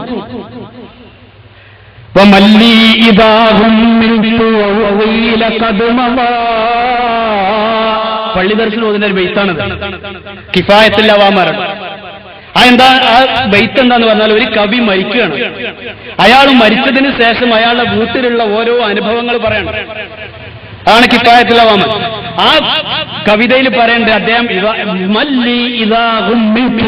എന്റെ കണ്ണ് അടച്ചു കഴിഞ്ഞാൽ എനിക്ക് ആരുണ്ട്? ഔ കീല കതുമവ, എന്റെ ഭാര്യ പറയുന്നു എനിക്ക് ഞാരാളുള്ളത്. അതൊക്കെ കുറെ കൊല്ലം മുമ്പ് എഴുതിയ കവിത. ഇന്നത്തെ പെണ്ണുങ്ങളും അങ്ങനെ തന്നെ പറയല്, എനിക്ക് ഞാരാളുള്ളത്, ഓക്കോളെ കാര്യം മാത്രമേ ഉള്ളൂ അല്ലേ? ഇതാണ് ഈ കവിയും പറയുന്നത്, എനിക്ക് ഞാരാളുള്ളത് എന്ന് വെച്ചിട്ട് ഓള് കരയും.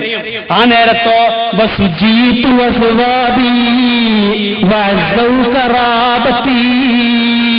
എന്നെ വെള്ളവസ്ത്രം കൊണ്ട് മൂടിയിടുമ്പോൾ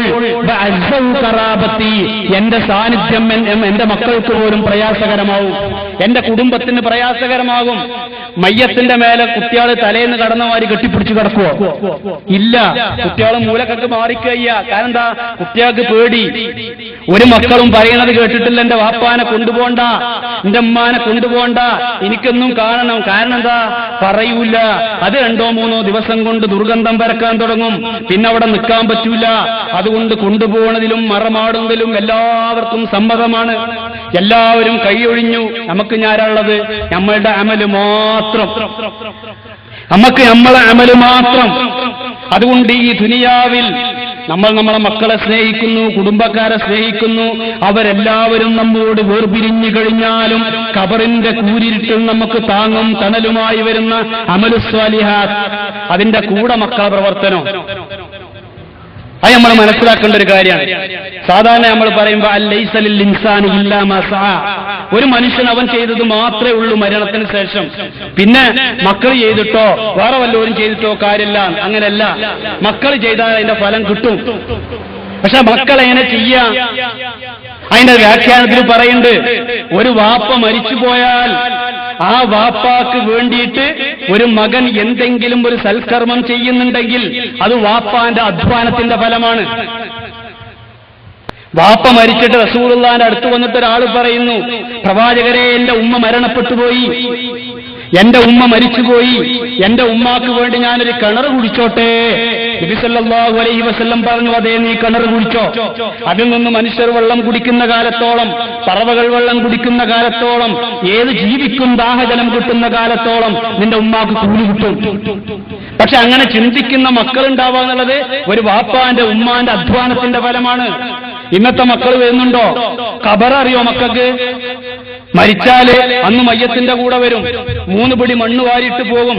തൊട്ടടുത്ത വെള്ളിയാഴ്ച ആ പള്ളിയിൽ തന്നെ ജുമാക്ക് കൂടും, അന്ന് ഖബർ സിയാറത്തൊക്കെ ചെയ്യും. പിന്നെ 2-3 ആഴ്ചയൊക്കെ വരും. പിന്നെ കുറെ കാലം കഴിഞ്ഞിട്ട് ആ വൈക്ക് വരൂല, 5-6 കൊല്ലം കഴിഞ്ഞിട്ട് വരും. ഇവിടെ എങ്ങനെയെന്നല്ല ഇപ്പൊ വാപ്പാന്റെ ഖബർ, ഒരു കൂർത്ത കല്ലുണ്ടെന്നല്ലോ, വലിയൊരു മരം ഉണ്ടെന്നല്ലോ, അതൊക്കെ ഇപ്പൊ ഓനെ കാത്ത് എന്നും അവിടെ നിൽക്കുക. ഇതൊക്കെയാണ് 5-6 കൊല്ലം കഴിഞ്ഞിട്ടാവും വരിക.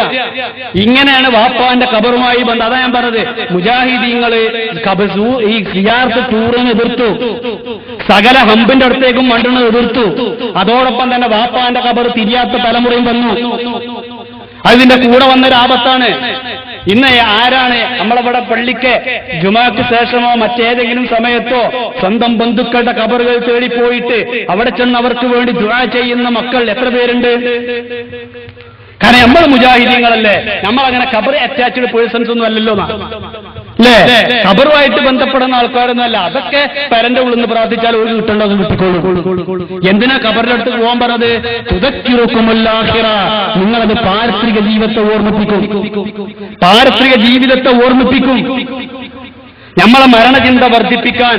അതാണ് ഞാൻ നേരത്തെ പറഞ്ഞത്, നമ്മൾ മരിക്കും മരിക്കും മരിക്കും എന്നുള്ള ബോധം ഉണ്ടാവുക. നമ്മളെ ഭാര്യനോട് പറയാ, കുട്ടികളോട് പറയാ, അവർക്കൊക്കെ ഞാൻ മരിച്ച ഞങ്ങളെ അവസ്ഥ എന്താവും എന്നും ഞാൻ ഉണ്ടാവും നിങ്ങളെ സംരക്ഷണത്തിന്. ഉമ്മാക്ക് ആ ബോധം വേണം, വാപ്പാക്ക് ബോധം വേണം, മക്കൾക്ക് വേണം, കുടുംബത്തിൽ അങ്ങനത്തെ ഒരു ചർച്ച വരണം. പക്ഷെ നമ്മൾ ചർച്ച ചെയ്യാൻ സമ്മതിക്കുമോ? ഇപ്പൊ പണ്ട് കാലത്തെ എല്ലാ പണ്ഡിതന്മാരും കഫൻ പുടവ സൂക്ഷിച്ചു. എന്തിനാണത്? അതടക്കം ഞാൻ എടുത്തു നോക്കും. എന്റെ മയ്യത്ത് പുതിയുള്ള തുണിയാണ്, എന്റെ മയ്യത്ത് പുതിയുള്ള തുണിയാണ്. പരക്കാരോടൊക്കെ പറയും, പരക്കാർക്കും ഈമാൻ ഉണ്ടാവും. ആ പറയുന്ന ഈമാൻ വർദ്ധിക്കും. എപ്പോഴും മരണചിന്ത. നിങ്ങൾ കുറച്ച് ദിവസം പത്രത്തിൽ, കുറച്ച് മാസങ്ങൾക്ക് മുമ്പ് പത്രത്തിൽ കണ്ടില്ലേ, ഒരു വയസ്സായ ഒരാൾ ഖബർ കുത്തിയിട്ട് ഖബർ കുത്തിയിട്ട് അയാൾക്ക് വേണ്ടി ഖബർ കുത്തി ജീവിതകാലം മുഴുവനും എന്റെ മയ്യത്ത് എന്നാണോ ആ ഖബറിലേക്ക് എത്താൻ ദിവസം കാത്തിരിക്കുന്ന ഒരു മനുഷ്യൻ, വർഷങ്ങളായി ഖബർ കുത്തിയിട്ട് കാത്തിരുന്ന മനുഷ്യൻ. എന്നിട്ട് അയാൾ മരണപ്പെട്ടിട്ട് ആ ഖബറിൽ മറമാടിയിട്ട് എന്റെ റിപ്പോർട്ട് പത്രത്തിൽ വന്നിരുന്നു. നമ്മൾ എത്ര ആളാണ് കുത്തും? ഇപ്പൊ ഈ ആഴ്ച ഞങ്ങൾ പള്ളി കമ്മിറ്റി ഏൽപ്പിക്കും, എന്റെ മയ്യത്ത് മറാടായി ഖബർ അഡ്വാൻസായി കുഴിച്ചിടുക, എന്നിട്ട് അടക്കൊക്കെ പോയി കാണുക. പെണ്ണുങ്ങൾ എന്താ പറയാ, എന്റെ പുതിയാപ്പള് കഴിഞ്ഞ ആഴ്ച വരെ ഒരു കുഴപ്പമില്ല, എന്താ ഇതിനെ അവിടെ കൊണ്ടുപോയിട്ടാ ചികിത്സിക്കാർ അല്ലേ? നിങ്ങൾക്കറിയോ, മൈമൂനുബിന് മെഹ്റാൻ, സുലൈമാനുബിന് മെഹ്റാൻ ജ്യേഷ്ഠനും അനുജനുമാണ് റഹ്മത്തുള്ളാഹി അലൈഹി, താബിഈങ്ങളിൽ പ്രമുഖരായ പണ്ഡിതന്മാർ. ആ മൈമൂനുബിന് മെഹ്റാൻ റഹ്മത്തുള്ളാഹി അലൈഹി വീടിന്റെ മുമ്പിൽ ഒരു ഖബർ കുത്തി. മഗ്‌രിബ് നിസ്കാരം കഴിഞ്ഞാൽ ഖബറിൽ ഇങ്ങനെ കിടക്കും. എന്നിട്ട് പറയും, ഞാൻ ഒരിക്കൽ ചിലപ്പോ ഞാൻ ഇന്ന് വരട്ടോ അല്ലെങ്കിൽ നാളെ എന്ന് ഖബറിനോട് സംസാരിക്കും. മഹാനായ സുലൈമാൻ ഇബ്നു മെഹ്റാൻ റഹ്മത്തുള്ളാഹി അലൈഹി, ഇമാം ഗസ്സാലി വീട്ടിൽ കഫൻ പുടവ സൂക്ഷിച്ചു. ആ കഫൻ പുടവ മക്കൾക്ക് ഇങ്ങനെ കാട്ടിക്കൊടുക്കും, എന്റെ മയ്യത്ത് പുതിയുള്ളതാട്ടോ. മരിക്കുന്നതിന്റെ തൊട്ട് മുമ്പ് പറഞ്ഞു, എന്റെ കഫൻ തുണി കൊണ്ടുവരും. ആ കഫൻ തുണി കൊണ്ടുവന്നു, അങ്ങനെ കയ്യിൽ പിടിച്ചു. സഹീഹ് മുസ്ലിം കൊണ്ടുവരാൻ പറഞ്ഞു, ഹദീസിന്റെ കിതാബ് അത് കൊണ്ടുവന്നു. അത് കൊണ്ടുവന്നിട്ട് അതിങ്ങനെ വായിച്ചു. അത് വായിച്ച കഫൻ തുണി നെഞ്ഞത്ത് വെച്ചിട്ട് ലോകത്തോട് യാത്ര പറഞ്ഞു. എന്തൊരു നല്ല മരണം! ആ മരണം എമ്പത് കേട്ടു. ഇത് കേട്ടിട്ട് ഇങ്ങൊക്കെ പാടെ കുറച്ചാൾക്കാർക്ക് ഈമാൻ കൂടി. നിങ്ങൾ പരീക്കോണി വേറെ നേരെ കാരാട്ടത്ത് വിട്ടു. അവിടെ തുണിഷാപ്പ് കയറിയിട്ട് 6 മീറ്റർ കോറൊക്കെ വാങ്ങിയിട്ട് ഞാൻ ഉസ്മാൻ ഫാറൂഖി പ്രസംഗത്തിൽ പറഞ്ഞതാണ്, കഫൻ തുണിയൊക്കെ സൂക്ഷിക്കണം. അതുകൊണ്ട് പെണ്ണുങ്ങളെ കയ്യിൽ ഏൽപ്പിച്ചു, ഇതിന്റെ മയ്യത്ത് പുതിയുള്ള തുണിയാടെ വെച്ചോർ. എന്താ നമ്മളെ ഈ ഇരിക്കുന്ന പെണ്ണുങ്ങൾ എന്താ പറയാ, അപ്പൊ തന്നെ കരിയിൽ വല്ല മെഷീനും തയ്യൽ മെഷീനും ഉണ്ടെങ്കിൽ അപ്പൊ തന്നെ കുട്ടിയാൾക്ക് ചെറിയ സിമ്മിഷൻ അടിക്കാവുണ്ട്. മനുഷ്യന്റെ സമാധാനം കളയാൻ വേണ്ടി ഓരോ തുണി കൊണ്ടു വന്നുകൊണ്ടാ. കാരണം എന്താ, മരണം എന്നുള്ളത് ചിന്തിച്ചൂടാ, മരണം എന്നുള്ളത് പറഞ്ഞുകൂടാ. എങ്ങനെ ഈ ദുനിയാവിൽ ജീവിക്കും അതിനെ കുറിച്ച് അറിയണ്ടുള്ളൂ. മരിച്ചു കഴിഞ്ഞാൽ എന്ത്? സൗദി അറേബ്യയിലെ ഒരു പണ്ഡിതന്റെ ഒരു കാസറ്റ് ഉണ്ട്.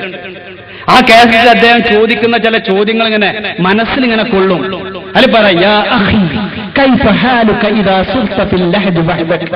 നീ ഒറ്റക്ക് നിന്റെ ഖബറിൽ കിടക്കുന്ന ആ രംഗൊന്ന് ആലോചിച്ചു നോക്ക്. നമ്മൾ ഓരോരുത്തരും ആലോചിക്കുക, ഒറ്റയ്ക്ക് നമ്മൾ ഖബറിൽ കിടക്കുക, ഈ കൂട്ടുകെട്ടില്ല, ബന്ധങ്ങളില്ല, ഒന്നുമില്ല, നമുക്ക് നമ്മളെ അമല് മാത്രം. പിന്നെ എപ്പോഴെങ്കിലും നമ്മളെ മക്കൾ വന്നിട്ട് നമുക്ക് ദുആ ചെയ്യുന്നത്. ഒരു ഹദീസുണ്ട്, ഒരു മയ്യത്ത് എന്ന് പറഞ്ഞാൽ ഖബറിൽ ഏതൊരു സഹായത്തിന് വേണ്ടിയും യാചിക്കുന്ന മുതഖബ്ബിസായ മനുഷ്യനാണ് നമുക്ക് ഹദീസ്. ഖബറിൽ കിടക്കുന്ന ഒരു മനുഷ്യൻ ഏതൊരു സഹായത്തിന്റെ പുൽത്തുരുമ്പിന് വേണ്ടിയും ദാഹിക്കുന്ന മുതഖബ്ബിസായ മനുഷ്യനാണ്. അവിടെ മക്കൾ വന്നിട്ട് അദ്ദേഹത്തിന് വേണ്ടി ദുആ ചെയ്യാന്നുള്ളത് ഒരു കുളിർകാറ്റ് പോലെ ആ ഖബറിൽ അനുഭവപ്പെടും. അപ്പൊ മക്കൾ എന്ത് ചെയ്യണം? ഇടക്കൊക്കെ പോകണം, അവിടെ ചെന്ന് ദുആ ചെയ്യണം, ഉമ്മാക്കും ബാപ്പാക്കും വേണ്ടി പ്രാർത്ഥിക്കണം. അത് നമുക്ക് ഈ ക്യാമ്പ് കൊണ്ട്, ഈ ഒരു കുടുംബ സംഗമം കൊണ്ട് നമുക്ക് ഇനി മുതൽ ഉണ്ടാകേണ്ടുന്ന വലിയൊരു ഗുണമാണ്. നമ്മളത് സിയാറത്ത് ടൂറുകളിൽ പങ്കെടുക്കേണ്ട ആവശ്യമില്ല, നമ്മൾ ജാരം തേടി പോകേണ്ടവരല്ല. പക്ഷേ നമ്മുടെ ബന്ധുക്കളുടെ ഖബറുകൾ സിയാറത്ത് ചെയ്യണം. നമ്മൾ അധികം ആൾക്കാർക്കും ഇപ്പോ നാടുകാണിയിൽ ഒരു ജാരം പൊളിഞ്ഞു. എന്റെ നാട്ടിൽ 2 ആഴ്ച മുമ്പ് പരിപാടി ഉണ്ടായിരുന്നു. നാടുകാണിയിൽ ജാരം പൊളിഞ്ഞപ്പോ എത്ര ആൾക്കാരെ മനസ്സിലാ വിഷമുണ്ടായത്. എന്റെ നാട്ടിലൊക്കെ ആകെ പോസ്റ്റർ, വഹാബികൾ ജാരം പൊളിച്ചു. ആരെ ജാറാണ് പൊളിഞ്ഞത്? ആരാണ് അതിന്റെ ഉള്ളില്? അങ്ങനത്തെ ഒന്നും ഈ സാധുക്കൾക്ക് അറിയില്ല. ഞാൻ വെല്ലുവിളിച്ചു, ആരാണ് അതിന്റെ ഉള്ളിൽ നിന്ന് അഡ്രസ് തരുമോ? പൊളിച്ച ആളൊക്കെ നമ്മൾ പിന്നെ പറഞ്ഞുതരാം. അതിന്റെ ഉള്ളിൽ ആരാണ്? അയാൾ ഏത് നാട്ടിൽ ജീവിച്ചതാണ്? എങ്ങനെയാണ് ആ ഫോറസ്റ്റിൽ വന്നിട്ട് മരിച്ചത്? എത്ര ആൾ മയ്യത്തുസ്കാരത്തിൽ പങ്കെടുത്തിട്ടുണ്ട്? മൂപ്പര ഉലമാ അധ്യാപകരാരൊക്കെയാണ്? മൂപ്പര വിദ്യാർത്ഥികൾ ആരൊക്കെയാണ്? മൂപ്പര കറാമത്തുകൾ എന്തൊക്കെയാണ്? നിങ്ങൾക്ക് പറയാൻ കഴിയുന്ന ഏതെങ്കിലും ആൾക്കാരുടെ വരിക? അതിന്റെ പ്രസംഗത്തിനുള്ള മറുപടിയില്ല, ആരും ഒന്നും മുണ്ടണമില്ല. കാരണം ആരാണ് അതിന്റെ ഉള്ളിൽ? മനുഷ്യനാണോ, പൂച്ചയാണോ, ഇനി സീറോ ആണോ, ഒന്നും അറിയില്ല. പക്ഷെ കുറെ കാലമായിട്ടൊരു ജാറം. വഴിക്കടവുന്നൊരു കാക്ക പോകും. കാക്ക എന്ന് പറഞ്ഞാൽ മനുഷ്യൻ കേട്ടോ, പറക്കണല്ല. അയാൾ വഴിക്കടവുന്ന് ബസ് കയറും. അവിടെ പോയിട്ട് വൈകുന്നേരം വരെ അവിടെ കുത്തിരക്കും. ബസ്സുകാർ വല്ല എറിഞ്ഞു കൊടുക്കണ കലക്ഷൻ കൊണ്ട് മൂപ്പർ തിരിച്ചു പോരും. ഒരിക്കൽ ഞാൻ നാടുകാണിക്ക് പ്രസംഗിക്കാൻ പോകണ നേരത്തെ അവിടെ ഇറങ്ങി. മൂപ്പരോട് ചോദിച്ചു, ഇതിന്റെ കമ്മിറ്റിക്കാരാരോ വെച്ചു. അയാൾ പറഞ്ഞു, മനെ എനിക്കിതൊന്നും അറിയില്ല, കൊല്ലങ്ങളായിട്ട് ഞാൻ ഇവിടെ വരും, വൈകുന്നേരം വരെ കുത്തുന്ന കുറച്ച് ചില്ലറൊട്ടും, ഞാൻ അതുകൊണ്ട് വരിക്കൂ, അല്ലാതെ എനിക്ക് ഇതിന്റെ കമ്മിറ്റി അറിയില്ല, ഒന്നും ഞാൻ അതുകൊണ്ട് ബന്ധപ്പെട്ട ആളുമല്ല. അതാണ് ആകുള്ളതിന്റെ സംരക്ഷകൻ. പക്ഷെ ആ പൊളിച്ച ആൾക്കാർ ചെയ്ത വലിയൊരു വങ്കത്തരാണ്. പൊളിച്ചത് ആരുമല്ല, നമ്മളെ ഇരുമ്പുഴി ത്വരീഖത്തിന്റെ ആൾക്കാരാണ് പൊളിച്ചത്. അവരെ ഫോട്ടോ വരെ പത്രത്തിൽ ഒന്നും ചെയ്തു. ഞാൻ പറഞ്ഞു, മുജാഹിദീങ്ങൾ കുറച്ച് അബ്സ്റ്റാറുള്ളവരാ, ഞങ്ങൾ പൊളിക്കൂല. കാരണം നമ്മക്കറിയാം, ആ പൊളിച്ച അതിനേക്കാളും വലുത് പൊന്തുന്നുള്ളത്. പൊളിച്ചു കഴിഞ്ഞാൽ അതിനേക്കാളും വലുത് അവിടെ ഉണ്ടാവും. ഇനി അവിടെ ഉറൂസും നടക്കും, വലിയ വലിയ കൗണ്ടറും വരും. അതൊക്കെ നമ്മക്കറിയാം. അപ്പൊ ഇങ്ങനത്തെ ഖബറുകൾ പൊളിക്കുമ്പോ ഉണ്ടാകുന്ന വിഷമം സ്വന്തം പിതാവിന്റെ ഖബറിലെടുത്തു പോകാനോ, സ്വന്തം മാതാവിന്റെ ഖബറ് കാണാനോ, അവർക്ക് വേണ്ടി ദുആ ചെയ്യാനോ ഇതിന്റെ 1000-ൽ 1 അംശം പോലും താല്പര്യം കാണിക്കാത്ത ജനത. ഇതിനാണ് നമ്മൾ എതിർക്കേണ്ടത്. പക്ഷെ അതോടൊപ്പം നമുക്ക് എന്ത് ചെയ്തു? നമുക്ക് നമ്മളെ ആൾക്കാരെ ഖബറും തിരിയാതായി, എവിടെയും പോവാതായി. നിസ്കാരത്തിന് ശേഷം കൂട്ടപ്രാർത്ഥന അല്ലാതെ എവിടെയും പ്രാർത്ഥനയില്ല. ഇങ്ങനെ കുറെ അപകടങ്ങൾ നമുക്ക് പറ്റിയിട്ടുണ്ട്.